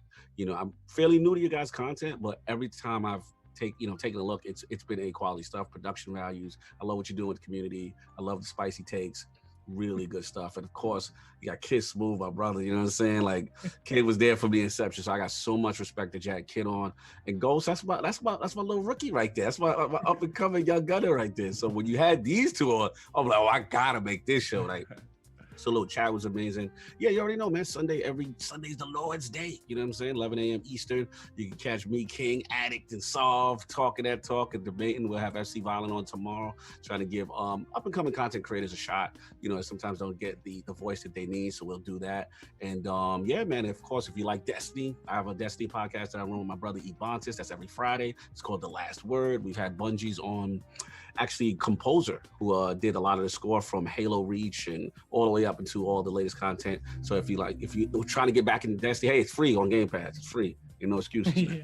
And then 60 frames was coming on Xbox Series X, so make sure you get down. But yeah, check it out, man. And we got that. And of course, please support my brother King David, king of the statues, man. He's out here killing it. He's got these amazing pieces. He's doing a raffle right now. Check that out if you want to get into the statue community. He's on Darth Castle X. And last but not least, I got to plug lordsofgaming.net. Cool little website, man. They're not that bad, those guys, man. So salute to Lords of Gaming, the whole team, the editorial, and everybody. By the gamers, for the gamers. And the support has been tremendous. And guys, got to get you guys on ILP as well. We will extend publicly the royal invitation. Yeah. And, get you guys. Of course, Kid and Luke, you know you guys coming back. Y'all family. I've been on a zillion times, but we're gonna get y'all back because always fun, man. This is a great show. Keep up the good work. I really enjoyed my time here. Oh man, thank you so much, and I can't wait. Guy, God gave me that invite. The intro gonna be lit. You know that. Oh yeah, for a fact. Oh, thank you so much. Oh, it's an absolute honor having you on here. Thank you so much. Thank you, brother. Last but definitely not least, Luke, you are very well spoken in the sense that you should be a journalist full time. I feel. He's a beast. Yeah. I think I'm going to clip quite a bit of it. Sorry, you have no copyright on what you've said. So, he signed his rights over. Damn. Yeah. There it is. That's how it happens.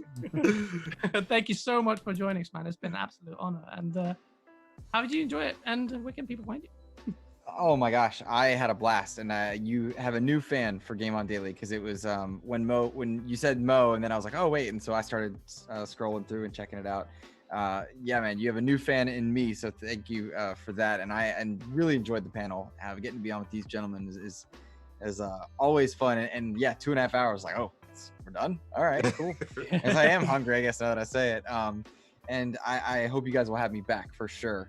As far as finding me on Twitter at Insipid Ghost, and of course PSN and Xbox Live are the same, but it would mean the world if any of you guys would be willing to check out the Xbox Expansion Pass. It's on any and all podcast services. It's just audio. It's a solo show, so it's a little unique in that respect, but I try to have on guests from around the industry pretty regularly. And you guys know when you're content create, particularly solo, it can be tough to get the word out, and so it would mean the world if you guys check it out and give it a look. I do my best with it every Monday it goes live, so I hope you guys will enjoy that one for sure. Definitely. GameOnDaily.com aggregates content, so this is the GameOnDaily.com brings the show to you. So Luke, feel free to submit content there. I think that Lords have done that as well before, so yeah, go for it. Sweet. I writing that down. Shout out my podcast. I have a little podcast every Wednesday nights at 8:30 p.m. Planet Xbox Podcast. So every Wednesday, check it out. Like I said, it's not like Games On Daily or Iron Lords, but it's decent. It's decent. Nah, yeah, you've been doing it, bro. Come on now. You're OG with this. With you and with you powering it, I have no doubt that it will do well, man. And I'm definitely looking checking it out. It's based on the personalities. You guys have all got the key that it needs to build because you've got great views. So that's really good. And definitely check it out. Don't undersell yourself. Move your kids move, man. What are you talking about? And Asa, outro, because you always have a go at me. What's up? Where can people find you? How do you feel? Because you've just done two podcasts back. I've been live for like almost 5 hours, so I feel great. Yeah, I'm not going to do much of an outro. I'm just going to say before I do, guys. So when the stream does close off, you get the montage that plays at the end of it. Going to be the same one as usual because that one doesn't get us a copyright infringement. But the other ones that are on the channel are fantastic as well. So if you enjoy the montage that comes on, take a look around. There's a Next Gen montage is one of my favorite ones, but there's a PlayStation one, there's another Xbox one. They're well worth checking out. So if you enjoy it, take a look around. That's all I'm saying.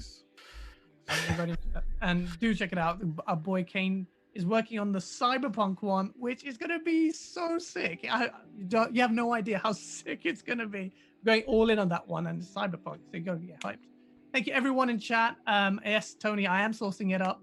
Thank you for joining us and keeping chat lively as well. Everyone was great. Do check out GameOnDaily.com. It's a website for content creators as well. So we bring news from all different sources in one. You could submit it if you want to create content. You're a budding journalist, podcaster. Game On Daily makes it easy. Me and Asa run it, and if you have any issues, give it a shout. But look at it and look how sexy it looks with 0 ads. That's right. That's right. That's right. Do check it out. Thank you so much, everyone. Love you all, and thank you again to the panel. Peace. Peace. Peace. here we are.